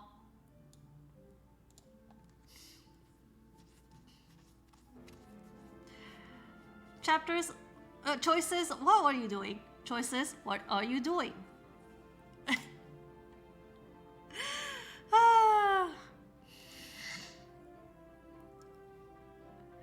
Threading the needle. Where's the option to punch the lady? The next morning, to punch the old lady. You rush downstairs clutching your embroidery frame as you make your way towards the drawing room. I can't believe I'm late.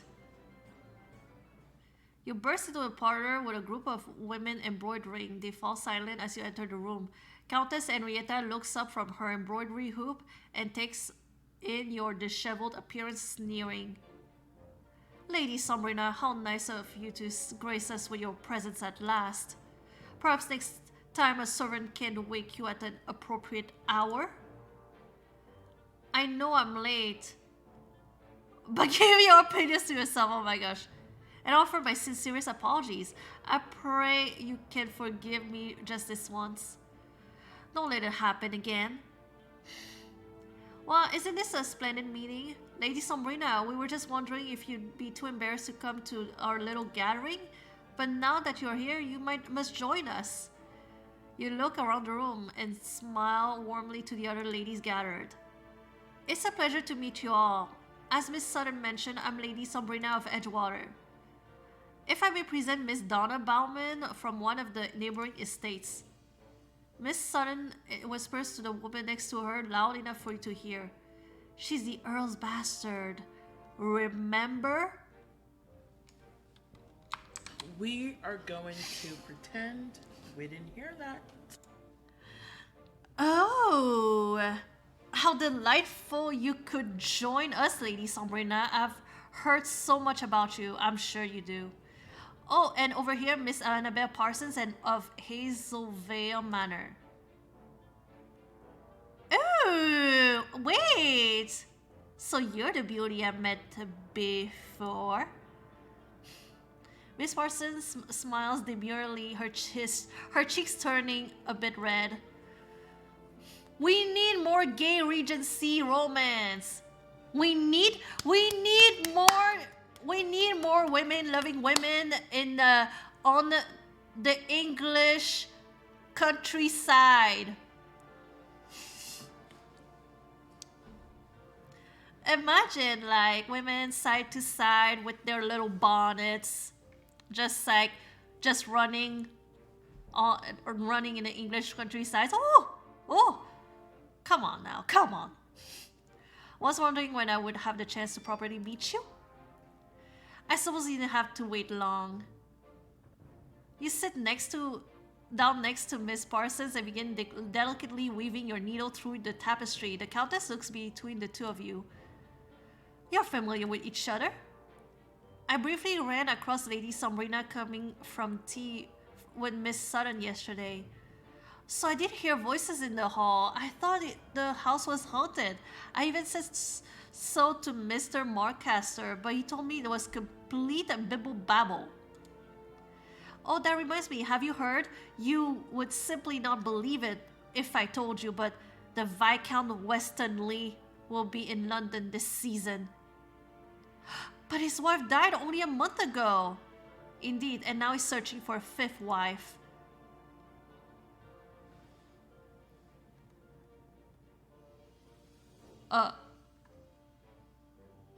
Fifth wife?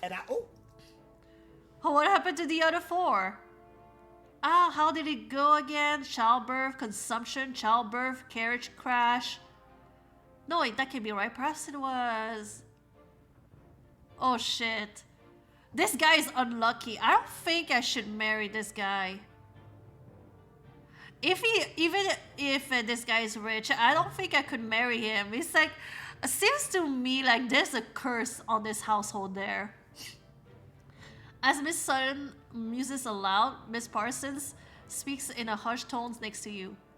How are you enjoying your stay at Edgewater, Lady Sombrina? My stay looks better after meeting an alluring lady like you. Oh my gosh, I'm not gonna pull. I'm not gonna push too much.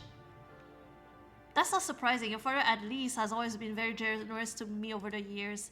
Although I couldn't say the same about the Countess. Her heart could snuff out the hottest fire, but you didn't hear that from me. Oh, they were whispering.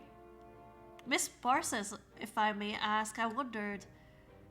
Lady Sombrina, Miss Parsons, I'm sorry our conversation is too droll for you. Although whatever you're preoccupied with seems lively enough.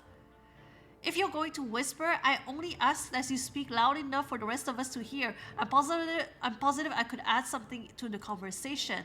I do hate being left out. Miss Sutton, I'm sorry, I didn't mean to exclude you. We're very simply getting to know each other. Oh, I see. You're quite forgiven, but I do wish to get to know you as well, Lady Sombrina. I think we're all excited to become more familiar with you. I will be certain to keep that in mind. And Miss Parsons, pray, how are you acquainted with my family? Oh, I was actually betrothed to your brother Harry before his hunting accident. Oh shit!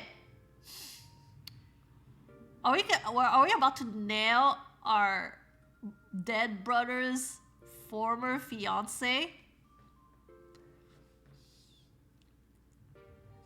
Oh, okay. So sorry you had to endure that. It was difficult, but I've had my peace since. Mayhaps.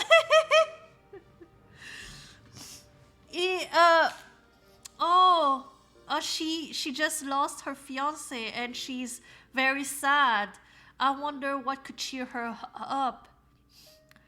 I miss him dearly. He was such a good friend to me. We were practically inseparable growing up. It's called keeping in the family.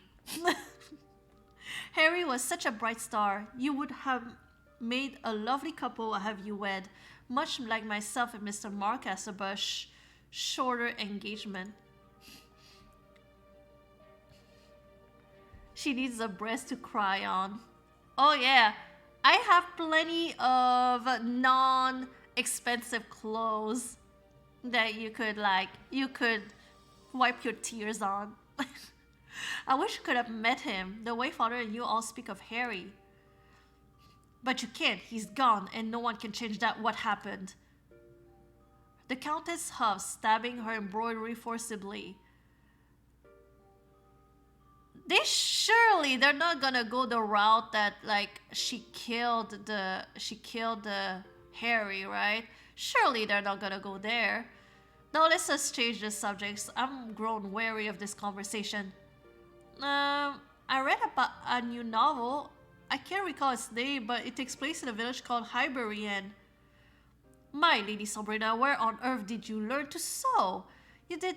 Oh, that was so rude. You do fine work with a needle, but we are embroidering, not stitching clothes back together.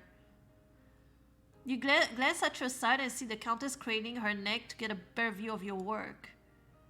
My mother was a seamstress for a living.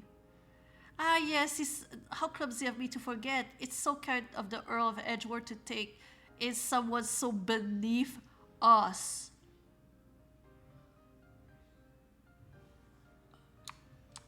Are you not ashamed of yourself? Are you not embarrassed? This is really embarrassing. My lady, you should take her under your wing as you've done with me and Miss Parson. I'm here because of my relationship with Countess Henrietta's late son, not because of her tutelage. However, you raise an excellent point, my dear Miss Bowman. We must treat our less fortunate sisters with more respect than they deserve and give them aid where possible, such as Lady Sombrina. Oh, my lady. Oh my god.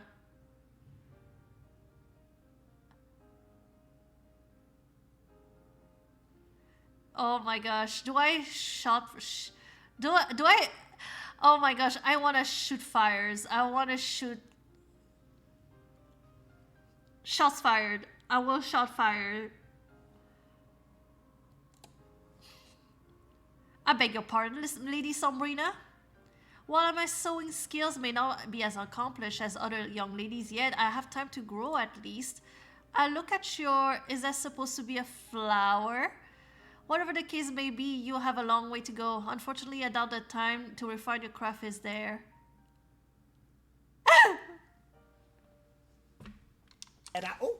Oh no. There's something better. Honey! Honey! Honey! Ah! Everyone's so grim and serious suddenly. I declare we simply must lighten this sour mood with some music. Excellent idea, Miss Sudan. Perhaps Lady Sombrina can enlighten us with her pianoforte skills. You must have learned growing up. Oh no, she must know I can't play. That's very generous, my lady, but the truth is... Miss Parsons noticed you squirm in your sleeve and suddenly stands up. I learned a new piece I would love to share with you all. Oh yes, you're a delight to listen to, Miss Parsons. I've said to Mr. Marcaster before too. Simply marvelous. Thank you, Mr. Sutton. The new piece I have would be much better with vocals though. I don't believe my own voice would do it justice. But perhaps my Lady Sombrina, you would do me the honor and assist me in a song. Oh, this is giving me... Oh, this is giving me like Barbie Princess and the Pauper, but like when King Dominic and Erica, but like dressed up as Annalise, they had this little piano duo together. Oh my gosh. Ah, they are gonna make us play gems, are they? But I will. Okay, it's for the gays. It's for the gays. It's for the gays.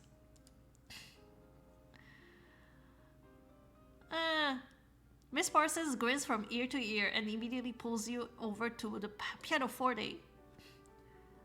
Take that, stepmother. Miss Parsons sifts through the music sheets as you stand behind her. She speaks softly out of earshot of the other women.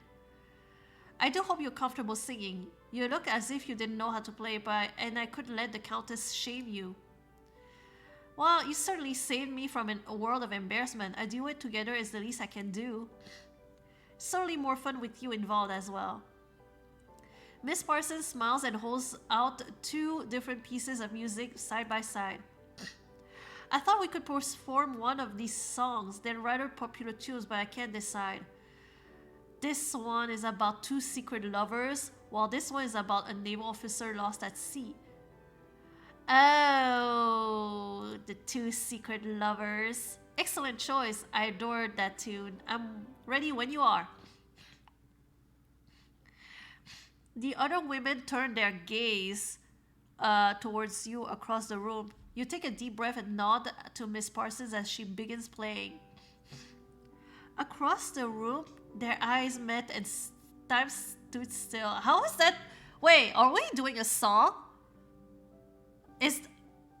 Should songs like be rhyming or shit? How am I supposed to sing that? Across the room, their eyes met and time stood still. I don't know how to sing that. I don't know. That looks more like a poem that doesn't rhyme. Only the walls knew their secret love.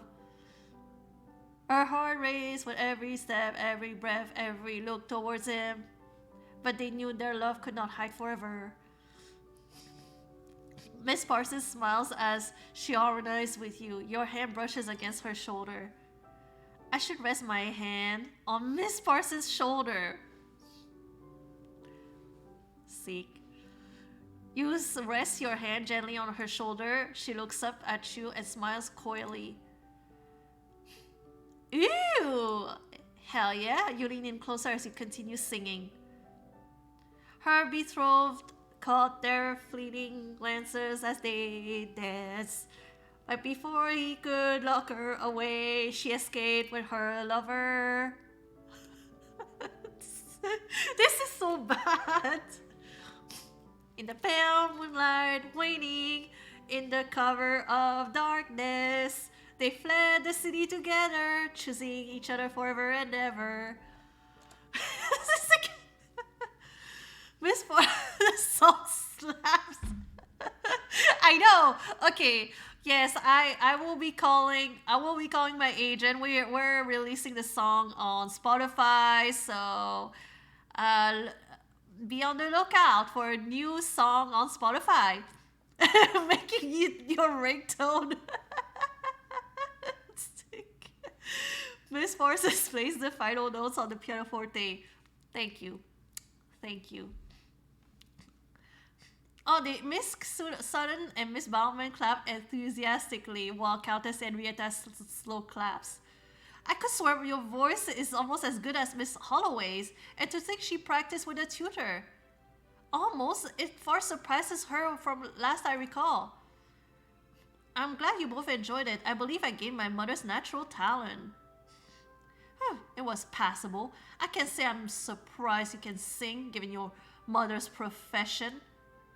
But it matters a little. A true lady would be able to play the pianoforte and sing.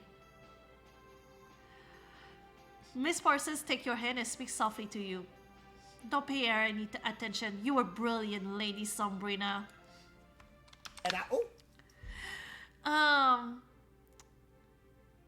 We were brilliant. Don't sell yourself short. I would have been nothing if you did not rescue me. You're right. We made an excellent team. Wink, wink. You're rather skilled at the pianoforte, Miss Parsons. You sound surprised. I'll have you know I've been playing for as long as I can remember. I despised how strict my governess was. She forced me to practice every day. Do you regret learning? No. I hate to admit it, but she had a point. It was the only way I could ever learn. Well, your practice has certainly paid off. I'm sure Miss Gibbs would be pleased to hear her lessons took. How her lessons took. More than just took, they flourished. That's nothing compared to your raw talent. Oh, that is so cute. You have the voice of an angel. Any man would fall over himself to hear that voice every night.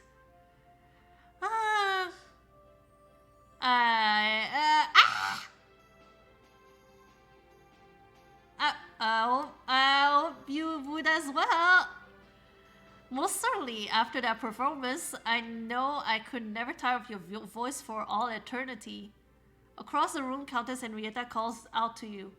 Well, it's clear Lady Sabrina does not need any more practice singing. It's a shame I cannot say the same for her embroidery skills. You sat and muttered to Miss Parsons. We should rejoin them. I don't need to give her more reasons to despise me. But I enjoyed our time together. Thank you for coming to my rescue. Of course, just so you know, I would choose to do this over and over again. And then I saw Mr. Sinclair here at Edgewater yesterday. Again? I met him just as I arrived, in fact. But don't you think my Mr. Marcaster is much more handsome? I had that very thought when I saw Mr. Sinclair while I was taking my tea yesterday, and here we go again, another day, another Mr. Sinclair visit. Miss Parsons? Is it always like this? Good gracious, no. Sometimes Miss Sutton informs us about Mr. Mulcaster's latest news, not Mr. Sinclair's visits. Honestly, I'm glad I'm no longer this only sane one around. It was so tiresome not having someone to banter with during these incessant gossip sessions. My pleasure, Miss Parsons. Whatever happened to Mr. Chambers' friend? Mr. Bird used to follow him everywhere, but I haven't seen him since the Hazel Vale ball months ago. How disappointing. Mr. Bird was such a good company. He must have flown off. Yes, I wonder. And while this is fascinating, I'm afraid Miss Sutton and I are expected for tea with Mrs. Beasley. Come along. The Countess rises from her seat and the other women follow suit. Miss Parsons dawdles behind, catching you alone. I'm glad we finally had the chance to meet Lady Sombrina. The Earl of Edgewater has been so excited ever since he knew you were coming. You're everything I'd hoped you would be and more. I can already tell we'll be very close. That is my deepest wish. Perhaps we'll be able to play duet on my pianoforte together next time. Oh, we'll do more than just duet on that pianoforte, if you know what I mean. That would require me to know how to play. There's one in the A string. I used to play it when I called on Airy. I'm sure you can take it as yours to practice on. But I wouldn't even know where to even begin. I've never even tried to play one. That's easy to fix. I can give you a few lessons. Oh, I hope more than a few. I have a feeling it'd be a quick study and you'll be certain to surprise the Countess Henrietta next time she tries to shame you. Oh. Oh, can I? Shit. Shit. Is 15 gems to add piano lessons?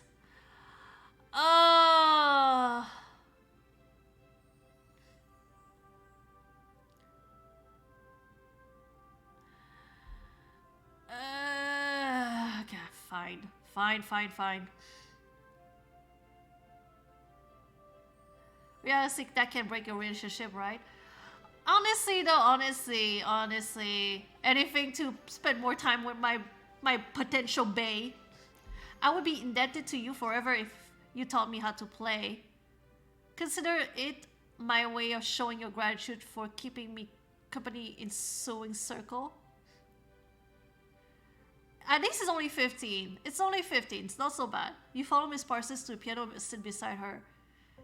One of the key elements when playing the pianoforte is proper posture. You want to make sure your wrists are not too high or too low.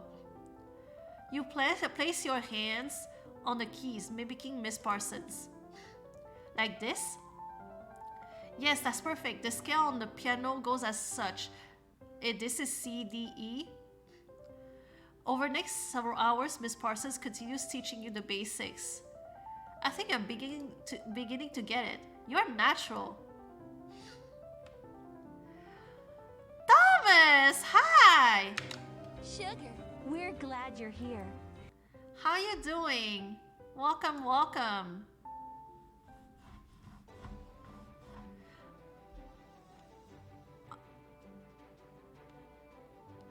Are you generating erotic drama in this game? Okay, so by the way, this is the question of the day.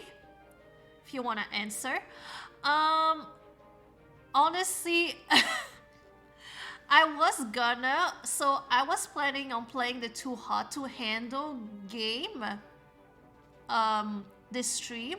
However, okay, I should have tested it. I should have opened the game before to see if it would work before I announced that I would play Too Hot to Handle.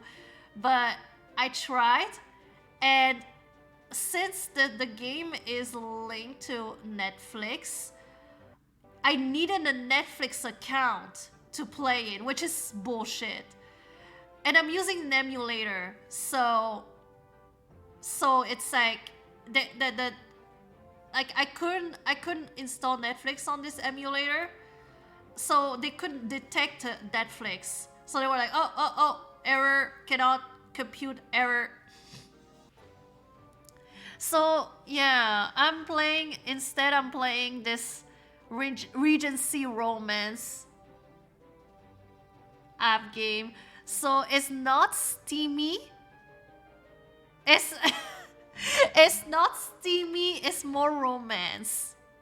I'll try to cause up as much drama as I can, but we're not gonna see ass. You Gummy Worse Forever? Ooh, that's a good one. Swedish black licorice with ammonium nitrate and salt. I can make it steamy. Oh yeah, well, yeah, I'm good at making things that are not steamy, so yeah. No, it'll be fine.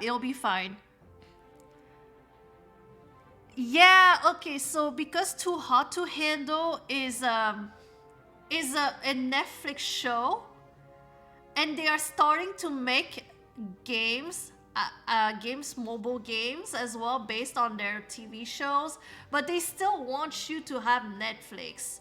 You can't play the game without a Netflix account, which is bullshit. Bullshit, bullshit, bullshit, bullshit, bullshit.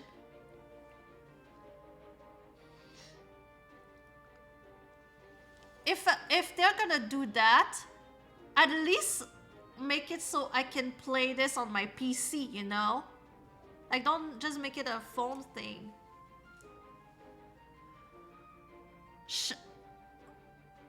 Is it for one-handed viewing? Oh my gosh. I would say the first season is worth it. Okay, so to explain to you what Too Hot to Handle is so they have a bunch of people who are hot and they are whores, but like really like major like whores. Like they would like sleep around. They are not interested in having meaningful relationships. They just want to fuck all day long, and they are hot. So they are and they brought in these people on this island, and they're just like, oh yeah, this is a party reality TV show where you get to have fun and sleep around and all of that. These people are like, they're here and they're like, oh yeah, we're here, we're gonna vibe and all of that. And then this little cone appears after 24 hours and it's like, okay, well, guess what? Here, this is too hot to handle. So we have this large cash amount of money, $200,000 or something like that. And you cannot kiss, you cannot do heavy petting, you cannot masturbate, you cannot have sex, and each time you do like one of these things, you lose money in the cash pot, the cash prize pot. So if I recall correctly, hold on. Okay, what's the to handle price reduction? Anal also counts as sex. Anal counts as sex. So kissing is if you kiss is $3,000. If you do oral sex is $6,000. And if you have sex, you lose $20,000.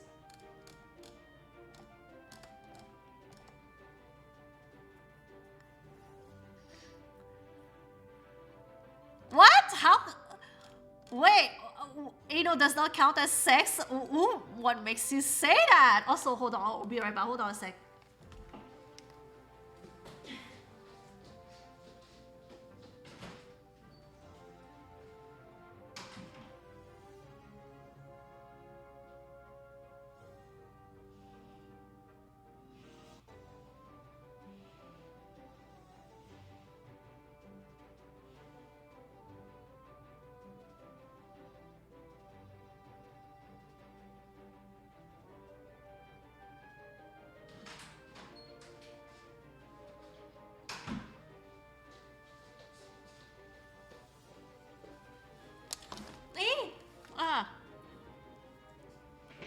Mandy, don't you start. What is happening? Oh no. You came so close to typing it in the wrong Twitch window. Oh my gosh. Imagine you're like... Oh my gosh. Imagine it happened. You worked at a place where a girl genuinely believed anal didn't count in the eyes of the Lord. Oh my gosh.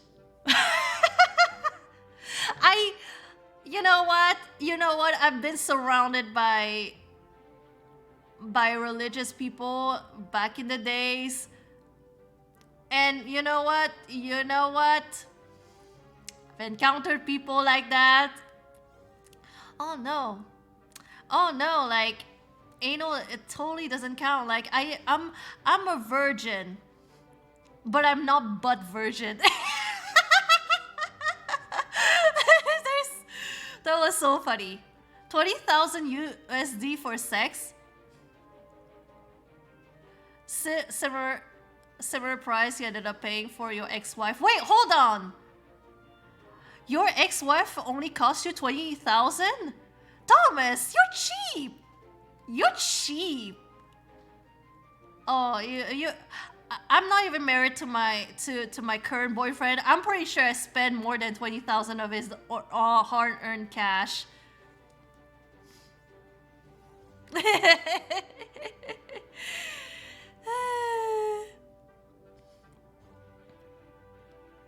Yeah. God, watching two people having an objects out. Oh my gosh, that is so funny. She was the second in command at her youth group and was mortified when we told her. She didn't even call it butt virginity, but she didn't know that was technically sodomy. How are you? Okay, so this is the point where I'm like confused. I know that not all Christians think the same way. I understand that. But it like there is a whole... I thought that, okay, so when it comes to homosexuality, like one of the major big reasons that they would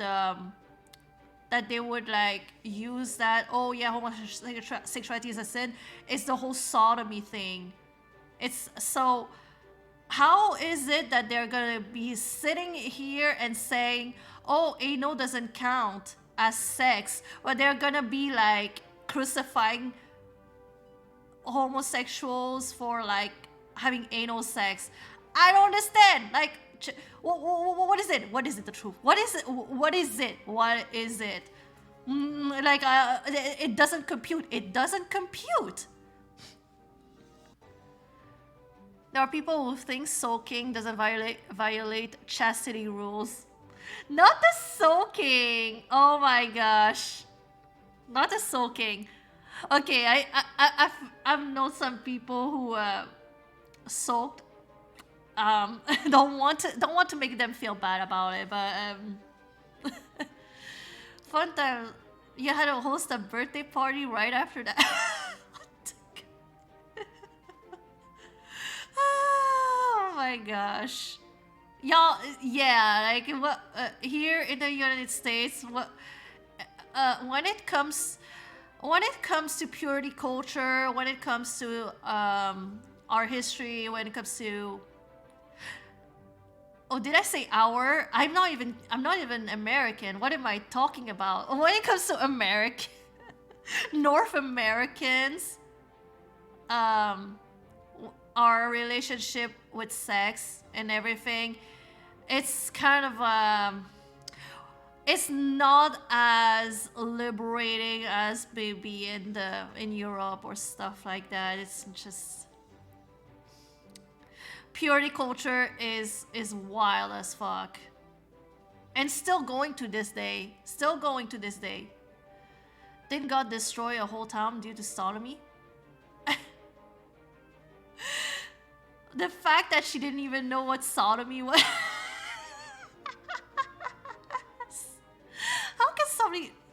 How can sodomy not count when the city of Sodom had all of its residents turned to...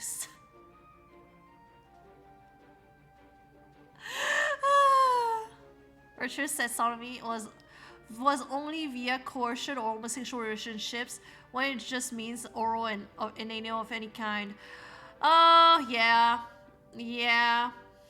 I love the little like twisting. Actually, it doesn't count if a man and a woman does it. It doesn't count. But if two men does it, oh, it does count. That's sodomy. These were, you know who sold? Were they Mormons? Oh, they weren't. Oh wait, hold on. I don't remember actually. I don't remember. Wait, hold on. They could be. Oh my gosh, I spoke like Based on my memory, I can't even recall. I can't even recall. I met so many people. I can't clap like that after talking about fucking. Yes, I can.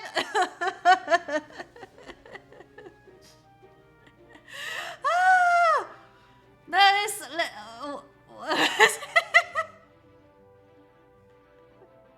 Honestly, I didn't even realize. Nonetheless, that last clap sounded different. Wait, how does this sound different? How did it sound different?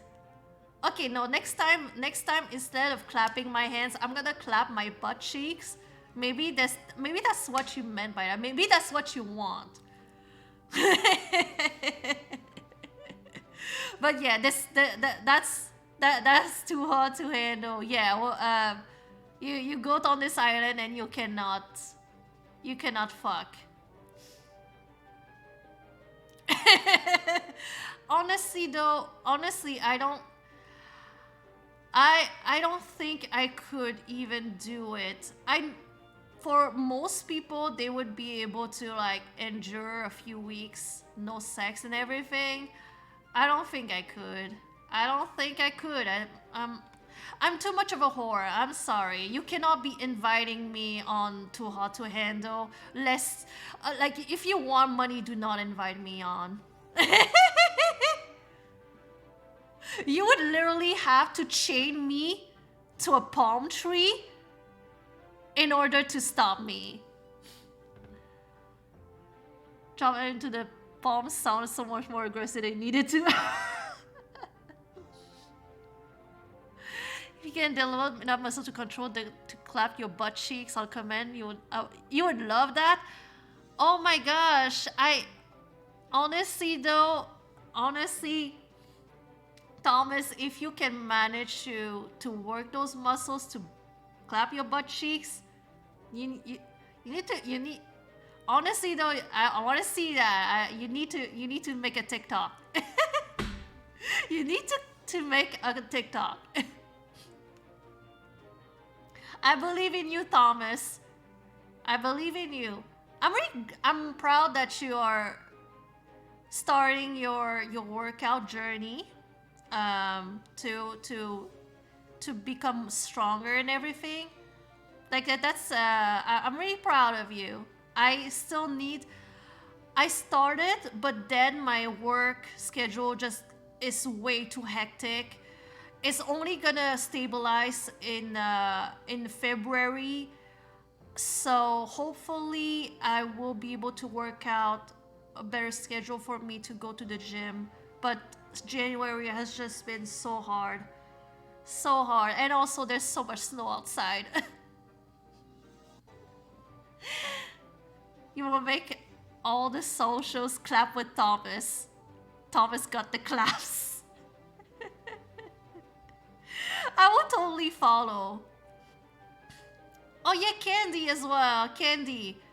Oh yeah, like it would be if I could find a workout, a specific video workout where I could work on my upper body muscles, because I want to like work out my strength to be able to pull myself from the ground with a pole. I used to be able to do that. And I can't do it anymore because pandemic, spending a lot of time on the computer, that will ruin you. That will ruin you. I need to be able to work these muscles out and be able to pull myself up. Also some stretching. I am so not flexible. It's terrible. Oh, thank you so much, Candy. I appreciate that. Yeah. It's honestly, so I know people say that working out gives them a lot of endorphins, gives them like makes them feel good after a workout. They feel good after a workout, so they do it.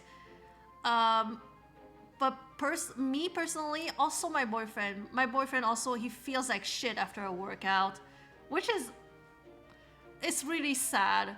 It's really sad. The reason why he doesn't work out is because after a workout, he doesn't feel good about himself. Me too. After a workout, I'm like, okay, yeah, I worked out, but I don't feel like, I don't have this like, this sense of accomplishment, of pride or something after a workout. I just feel like I just work out. Okay. It doesn't give me the happiness that some other people seem to get. But which is why it takes more time for me to like, to find the motivation to do it. You tried the ones on Netflix, you were pleasantly surprised. Oh! I didn't realize that Netflix released like workout videos. I didn't realize that. I would have to look it up. Have to look it up. They are new? Oh, okay. Okay, I will totally have to look it up.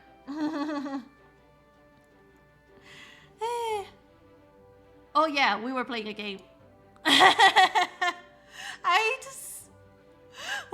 Oh my gosh. Yeah, we were playing a game. You like working out, but you're so private about it? Oh. Oh yeah. Honestly, probably, okay, so a lot of people want to only work out from home because they feel very self-conscious at the gym. And I will say this, me too, I feel very self-conscious at the gym. I know that people don't give a shit about you in gyms. They don't even look at you. They don't give a fuck about you most of the time. But like, if you have like body dysmorphia, if you have body image, like if you have problem with your body image, then it doesn't matter if you know that they don't give a shit about you, you will still feel uncomfortable working out in public. Or even then, like if you imagine it, it's not good for you. So you should have money and space for a recumbent bike. Ooh! Oh yeah. Lady, you feel lady, you feel self-conscious at the gym. It's the worst. And you never use, but you're using your mom's gyms, so it's like where you're out of place. Oh, wait, how come you changed gyms? If you had a car to get there, could figure out the hours when it's chill. Oh yeah, okay. So I am fortunate enough that I live like 10-15 minutes of walking from a gym. But it's not the best gym. It's a gym, but it's not the best gym. And the colors are so fucking tacky and disgusting. I know all of this is like, it's not unconsequential, but have you ever seen a gym where it's all bright yellow and blue? It's so disgusting looking. I'm like, yeah, it's. At the end of the day, a gym is a gym. You just go there to work out. But it's like, like, why do we have to look? Why do we have to look at this like ugly gym, at these ugly walls while we're doing it? Is all I'm asking here.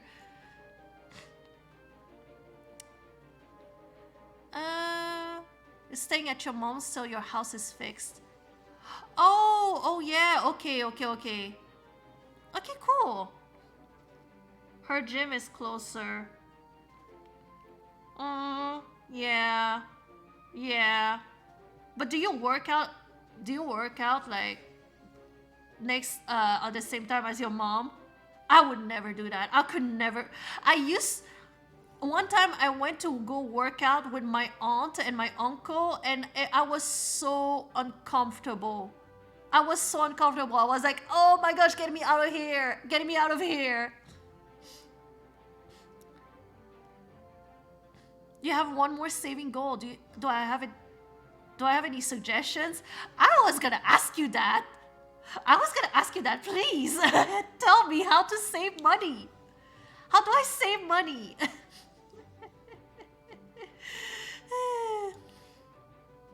Poor Laura. Fortune clear does not smile upon her. By the way, do you know like your resolution goal? Like to respect your New Year resolution? I'm not gonna make it. I did not make much progress on my book. So one of my resolutions is to read one book a month. Just one book. It could be a short one. And I still didn't manage to do it. You have one more goal spot. Yeah, I have 11 more months to try again. I know. I'm now, because in January, I wasn't on medication. I only started new medication now. So I'm trying not to be too harsh on myself.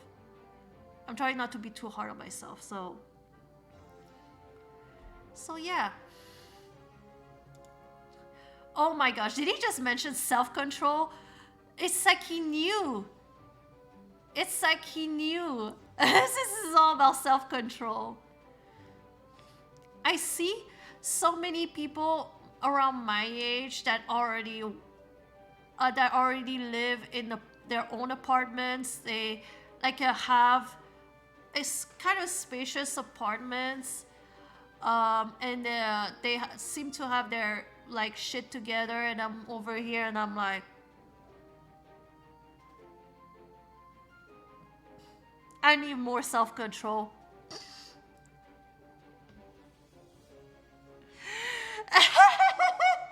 Sparkly! Oh my gosh.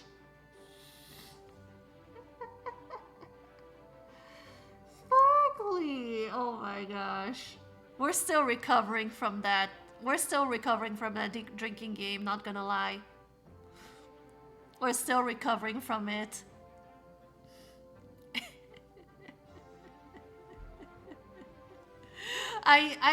It was really hard.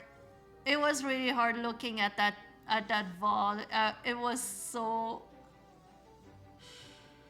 it was so cringy. But I said this before, I'll say this again. Candy as a butch lesbian would be too, would assassinate. She would assassinate. Mr. Harper, forgive me, I didn't see you approach. Yeah. Sadly. Waha! Apologies, my lady. I didn't mean to give you such a fright. After years of working with horses, you learn to tread lightly. Mr. Harper.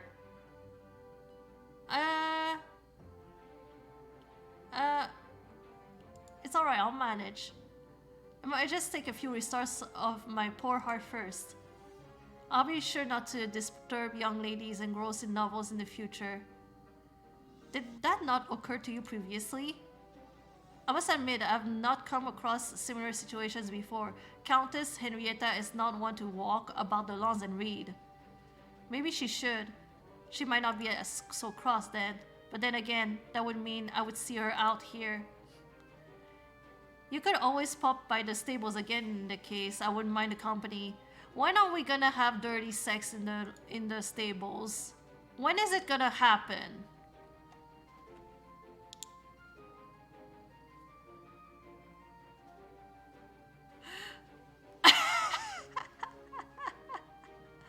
Oh my gosh, wait, I didn't know Sega had like a quote, like you could add quotes there. By the way, Thomas, did you make some progress on the mole? Oh, mods can add codes. Oh, yeah. True. My codes are... Don't pull out my codes. Don't do it. Zong do it. Zong. Just the first episode so far. To be fair, there are a few episodes where they have challenges in the mountains. That I can recall. I don't particularly remember all the challenges, but there are a few challenges that are like hiking in nature or whatever. You picked a couple of favorite NPCs? Ooh, okay. Let us know. Sorry, wouldn't mind the company. Well, if Clover insists, I might have to. I believe she's taking a liking to you. Good, because I'm always looking for new friends. Oh my gosh, that horse is... Have you seen that horse's face? Oh my gosh. The horse sneezes suddenly. The two of you turn towards her laughing. I believe someone wants your attention. So it would seem, until we meet again, Lady Sombrina. Enjoy your book. You watch Mr. Harper lead Clover away and notice your father approaching from the house.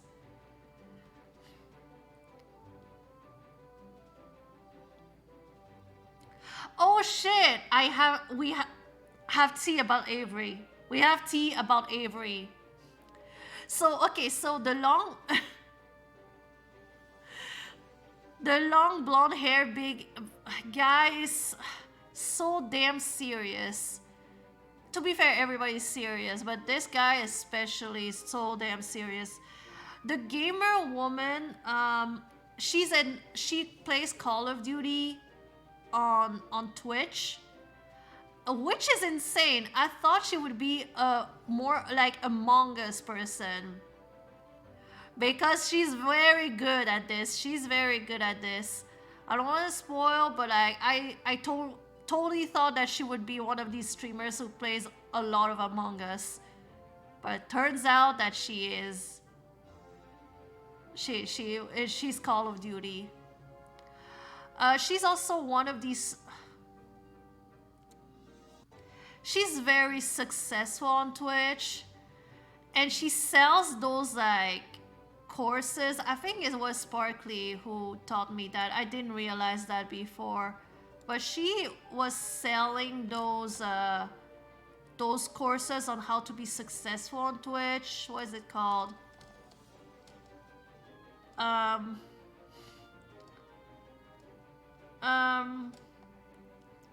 Yeah, what is it?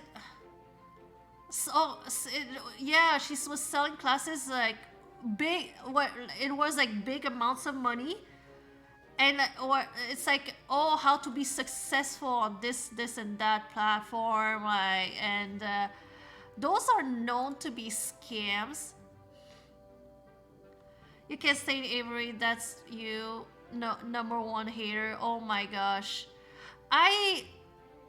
Honestly, I wouldn't have a problem with Avery if I didn't know that she was scamming people. I do not trust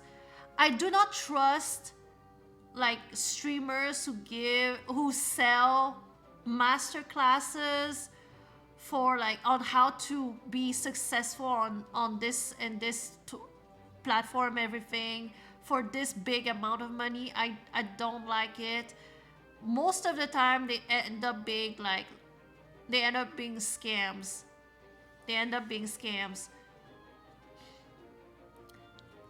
It's not one of those classes where, oh, I'm going to learn how to sew, or I'm going to learn how to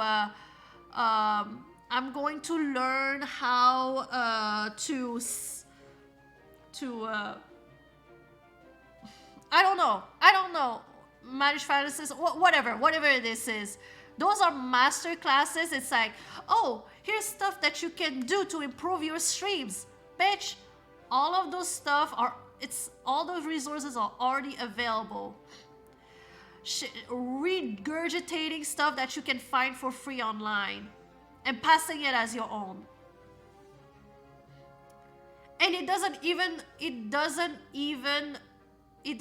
mean that you're gonna be good at this or that. It doesn't even mean you're gonna be successful.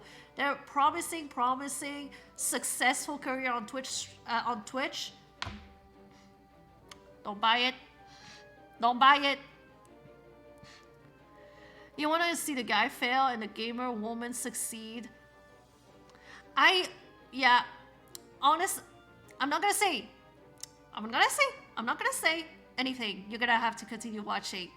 But I hope that you are gonna finish it by February 14th so we can all watch together this, what is it, perfect match?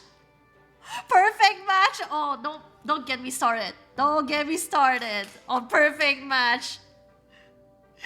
Why did they have invited Will on a dating show? This is gonna be chaotic. I'm here for it. She's a bad gamer or entertainer. I'm not saying that she's a bad gamer or entertainer. I'm calling her a scam artist.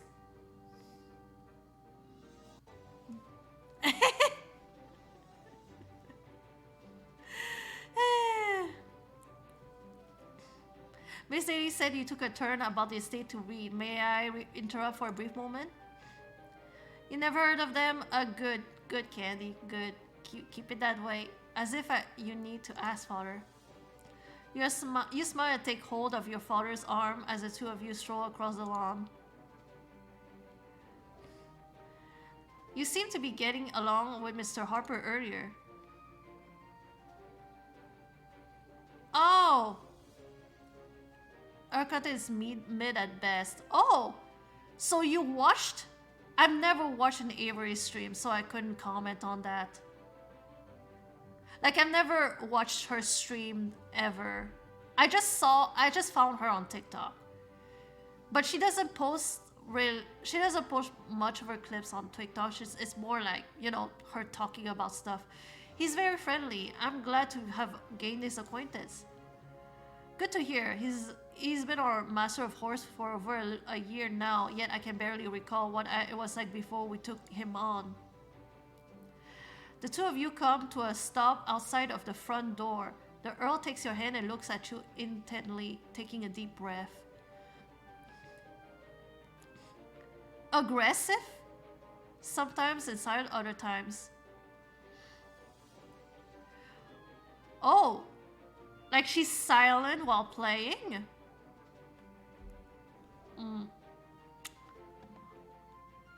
Something wrong, Father? I honestly, the day I have, like, okay, not the day, because I don't think it'll ever happen with the games that I'm playing, but goddamn, like, the amount of viewers that she pulls per streams is just like, it makes my head spin. Quite the opposite, in fact. I've been trying to find the right words to tell you. I've already made the arrangements. In a few days time, I will host a garden party here at Edgewater in your honor. Oh, a party? Ooh! Oh no, it's gonna push me to spend gems just to have the prettiest dress. I don't know if I can find the right words to thank you. Your presence is all the thanks I need. Then you have my word, I'll be there. Your father squeezes your arm as the two of you continue your walk. Now tell me about your day. I hope the Countess wasn't too difficult at this morning's sewing circle. Where to start? That evening, you sit at your bedroom vanity recounting your day to Briar as she fixes your hair for dinner.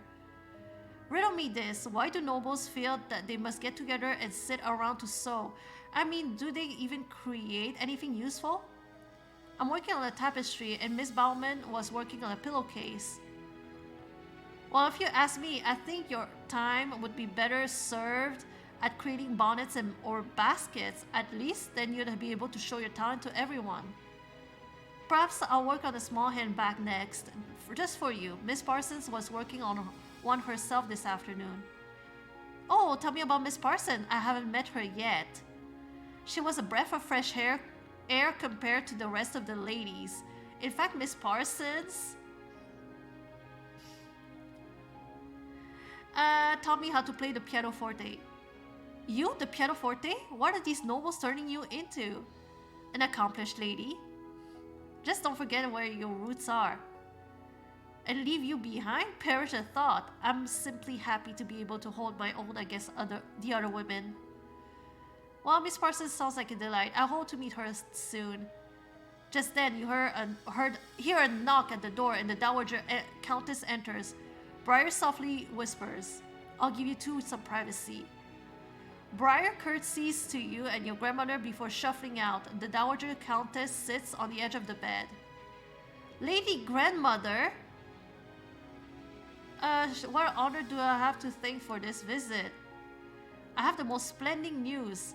I've been informed that His Grace, the esteemed Duke of Tristan Richards of Carlington, will be attending your garden party.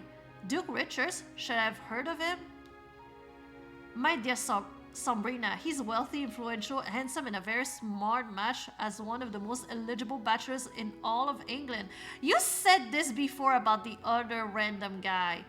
Which one is the most eligible and richest?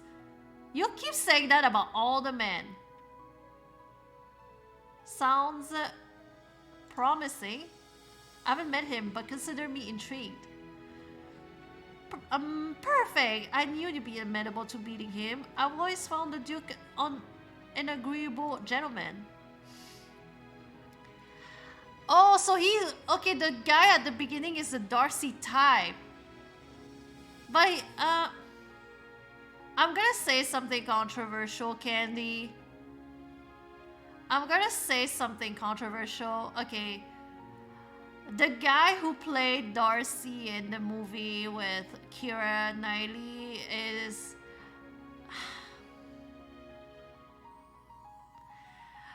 Okay, so... he is charismatic, but he's not hot. It's just Matthew McFadden. Yeah, I'm sorry. Yeah, it's... you think he's handsome? He looks like a mid. He looks like a regular guy, you know? He looks like a guy that I could encounter like on the sidewalk. He has charisma though, like when he was walking with like his coat like in the morning at the end of the movie, I was like, oh, okay. You didn't wonder during that movie how he would look if his haircut was less doofy. Oh boy. Oh boy. I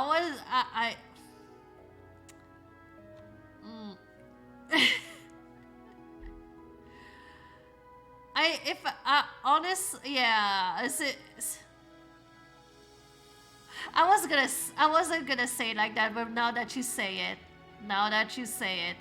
However, you need to be ready to get to meet all of these esteemed men, even if not everyone will be at the garden party.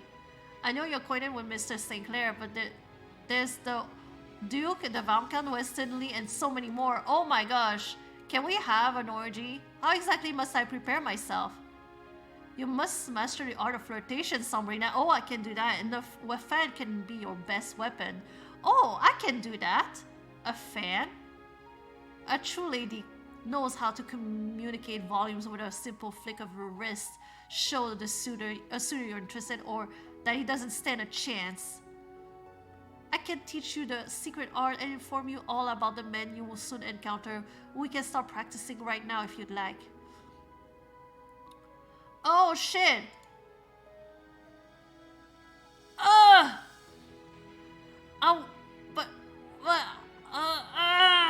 I only have 37 left. But I need to learn how to flirt. if I am going to no, listen. If I'm going to nail like the richest man, like the flirty, yeah, I like if I could like learn to like maybe like flirt with different men and get them all under my hook, like that, secure myself the bag.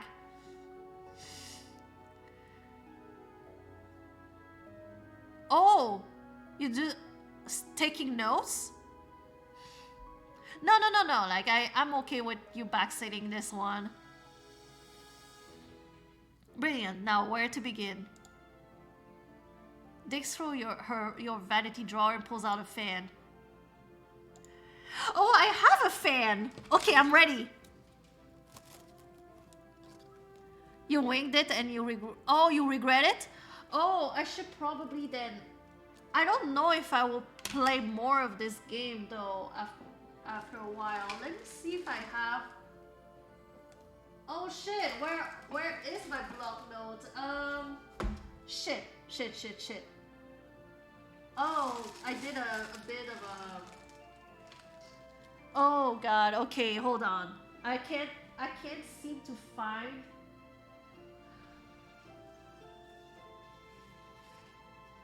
This gonna have to be it. This is gonna have to be it. It's not exactly want to take notes, but there are different fan things and like, what were they? Oh my gosh, I have only this one fan, but I'm ready. I'm ready. This supposed to help me gain suitors? Oh yeah. Why yes, my dear Sombrina. They'll find you irresistible when you appear coy, aloof, and mysterious. You turn over the fan in your hand, noting the intricate design in the on the folds. I should rest the fan against your lips. You keep the fan closed and hold it tightly against your lips.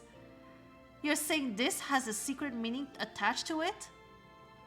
The way you're holding it against your lips tells me you don't trust me. Oh! Oh, okay.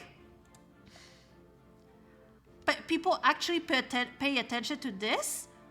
Oh shit, okay. I did not realize that. Well, yes, of course, a large responsibility. Carry yourself well and you'll acquire suitors, but one wrong move and the man you love could think you don't return his affections. It seems ridiculous. Just because I don't know how to handle a fan, all these assumptions could be made about me? I don't understand nobility at times. Oh yeah, it's a very... If you are neurodivergent... Ooh, alas, it is the way of things, even if it's a bit absurd. Alright, what other gestures are there? Well, rest the fan on your right cheek for yes and on your left for no. Oh! Oh, okay. Right cheek for yes.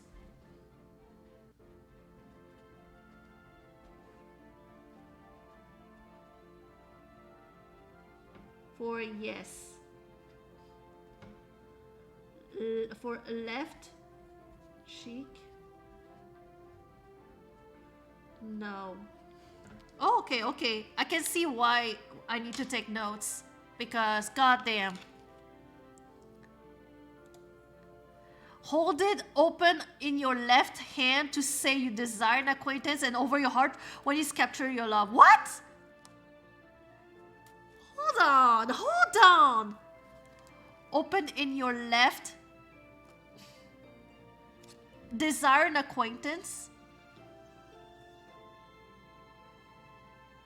Oh my gosh. Hold it open in your left hand. Okay. Left hand. Acquaintance. So if I want him to come and say hi to me, I guess, and heart to captured love.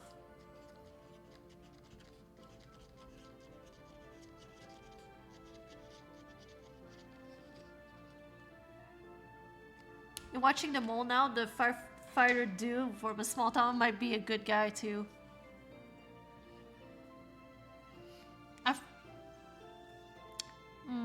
I forgot who the firefighter is, to be honest. I forgot who the firefighter is. Over the next few minutes, you copy your grandmother's instructions word for word, learning the secret language of the fan. With that, I deem you ready for the garden party. How do you know so much about this? Is that all she's gonna teach me? It's how I courted your grandfather in my day. She moves and sits on the edge of your bed as she reminisces. My father was the Cordonian ambassador to England at the time. He introduced me to many suitors during his tour of the country. You're from Cordonia? Keep up, Sombrina. Yes, I was born there, but I've made England my home since I was but a young 17.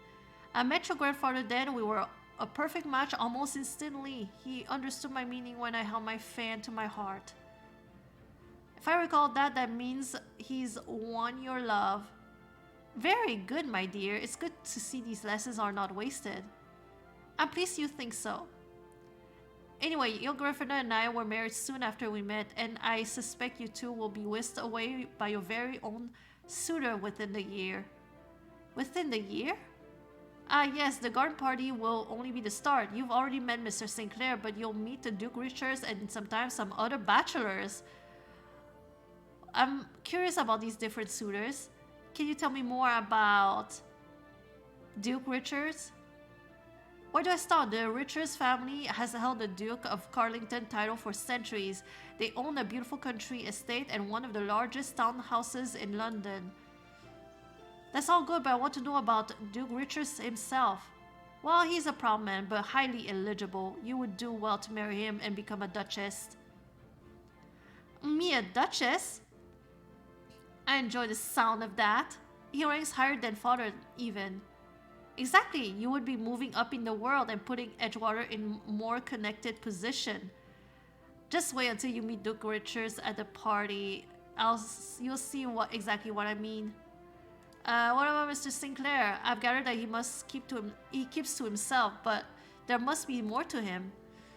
Well, he's been master of Letford Park these 10 years since his father passed, and he makes 7,000 a year. 7,000? Ooh, an excellent match for you, if I did say so myself. It could be a smart match. It might not be titled like Duke Richards, but we can make do with that. Are titles and my chances at marriage all you can think about, Lady Grandmother? My dear, when you have but one granddaughter, it is the only thing that matters. Okay, who else? I know for certain they won't be at the party, but there's the Viscount Westonleigh who is searching for yet another wife. Miss Bauman mentioned him today. I heard he's looking for a fifth wife. The old cad has the worst lucks. All his wives died within 3 years. He's wealthy, but I wouldn't recommend the match. I should hope not. Mr. Chambers, on the other hand, is quite the gentleman. I've never seen him as so much as look at another woman inappropriately. It's unfortunate his station does not earn him as much as Duke Richards or Mr. Sinclair, only 2,000 a year. That's far more than Mama and I ever dreamed of having. You can do better, Sombrina. I think that should do it for tonight. You understand, once you meet these other men. I appreciate the lessons, Lady Grandmother. I should do my best to remember them at the party. I am confident you'll excel. You're my granddaughter, after all. The Dowager Countess stands and squeezes your shoulder. I'll leave you to finish getting ready. As your grandmother heads out, she pauses at the door frame and turns your back to you. But remember, it is imperative you make a good impression at the garden party. Your future, your reputation, and the reputation of the entire Edgewater estate rely on it. And Okay, sure, no pressure. Nothing could possibly go wrong. Oh, sweet girl, your naivete is showing. I was being sarcastic. Your grandmother shakes her head as she leaves the room. You look at your reflection in the mirror. Just a simple gathering in a few days. For me, it should be fine. I can handle that, right? Okay. Next time on Desire Decorum, the Edgewater Estate holds a garden party in your honor. Will you bloom in front of society or wilt in their presence? And that is it. That is it. We played 3 chapters. We played 3 chapters of Desire Decorum. Guard party, let's go. I'm sorry. I'm out of keys. And also, like, it's I mean, I've almost streamed for 4 hours now, almost 4 hours. So I think it's time for me to stop. I have to vacuum. I have to do the vacuuming. So yeah, that will be it for today. It's time to stop. It's time to stop, okay? No more. Where the fuck are your parents? Who are your parents? I'm gonna call Child Protective Services. It's time to stop. I got it. Okay, fine. Barkley, thank you so much for the jump scare, but today my heart is ready. My heart is ready for whatever you're pushing onto me. And declutter your desk while you're at it. Summer, why must you do this? Why must you call me out like this? My desk is perfectly fine.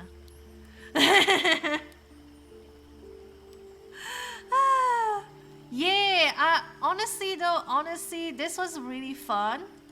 I don't know when I'm going to continue next. I don't even know if I'm going to continue with mobile games. It's like at some point it's gonna be hard to resist spending money. But it's really a lot of fun. I really have a lot of fun. Alright, let me see who I can raid.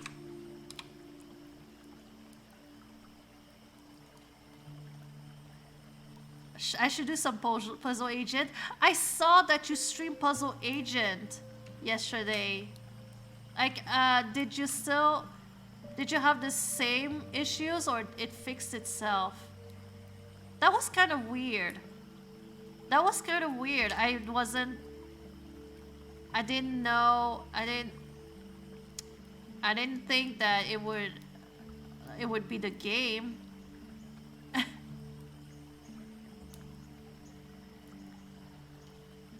Oh, you fixed it eventually? That's awesome. That's awesome. Yeah. It's honestly though, I've been eyeing this game. I have so many games on my backlog. Honestly. Yeah. Oh, Sparkly. Are you free tonight to continue? Are you the one? I can do it tonight or tomorrow night, if you're down for it.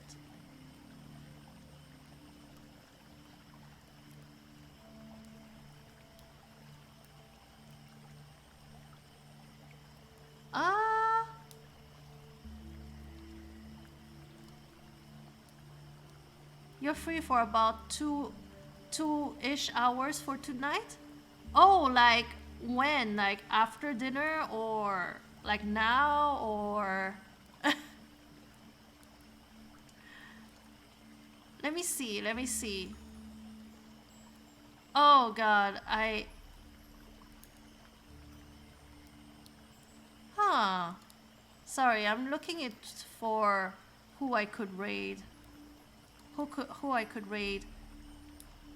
Well, I see that Cody is streaming Minecraft. I have no.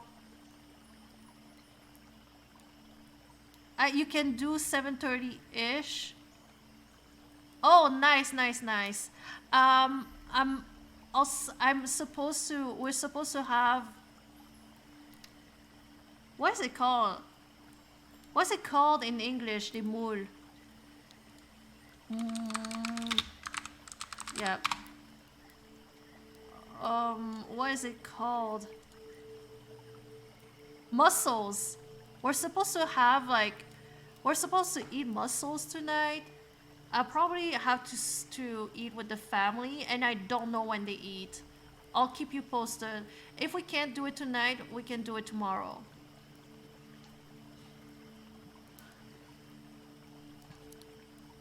I wasn't sure if Sparkly. I mean, I was leaning towards Eastern time. Yeah, tomorrow is good also. It might be better tomorrow. We'll see. We'll see. But anyway, we're going to raid Cody. Never raided him before, but Cody is part of Sparkly's community, and very nice person. So we're gonna raid him. By the way, before we go, just a reminder that I am raising money for Mermaids UK. My page is already up and running, so you can donate. You can donate anytime you want. It's open. It's there. There's no individual incentives. However, if I reach 500 pounds, I will do a horror stream. I will purchase Visage, and I'm going to do a horror stream. And if you know anything about me, is that I love horror streams. Can't you tell? Can't you tell? And if I reach 1,000 pounds, then I will do a baking stream. And if you know anything about me and baking, it'll be fun. It'll be entertaining to watch. So yeah, if you have any money to spare, feel free to donate to Mermaids UK using my link. Baking, what if baked? Oh my gosh, a baking stream while I'm baked. Oh no, this might go bad. This might go bad real quick. You will not combine the two. No, that is not a good idea. Let's not. Also on February 10th, which is in 2 weeks, I will be doing a 12-hour streams. So it's a Friday 12-hour streams starting 11 a.m. Eastern time till 11 p.m. Eastern time, and I will be playing a bunch of witchy games. So consider coming and checking them out. Maybe do a Cooking Mama game. Oh my gosh. That makes me okay. Yeah, I haven't played Cooking Mama in a while. I haven't touched Cooking Mama in a while. Now I want to. But anyway, I'm going to go now, get a snack, and then do my chores. We're rating Cody. Very nice streamer.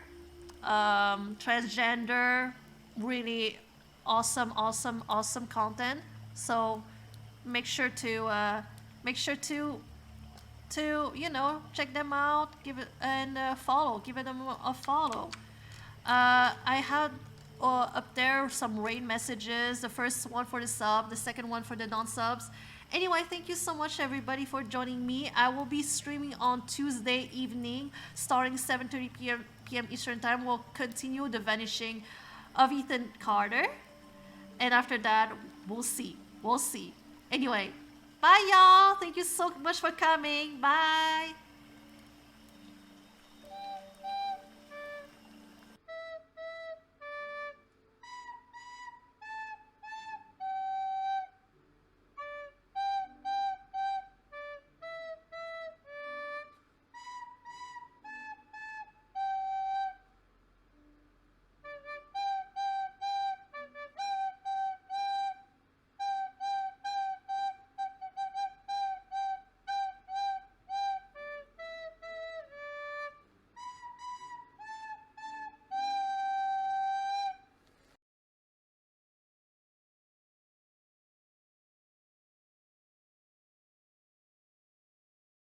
No, the only thing you can do with that is like change the cap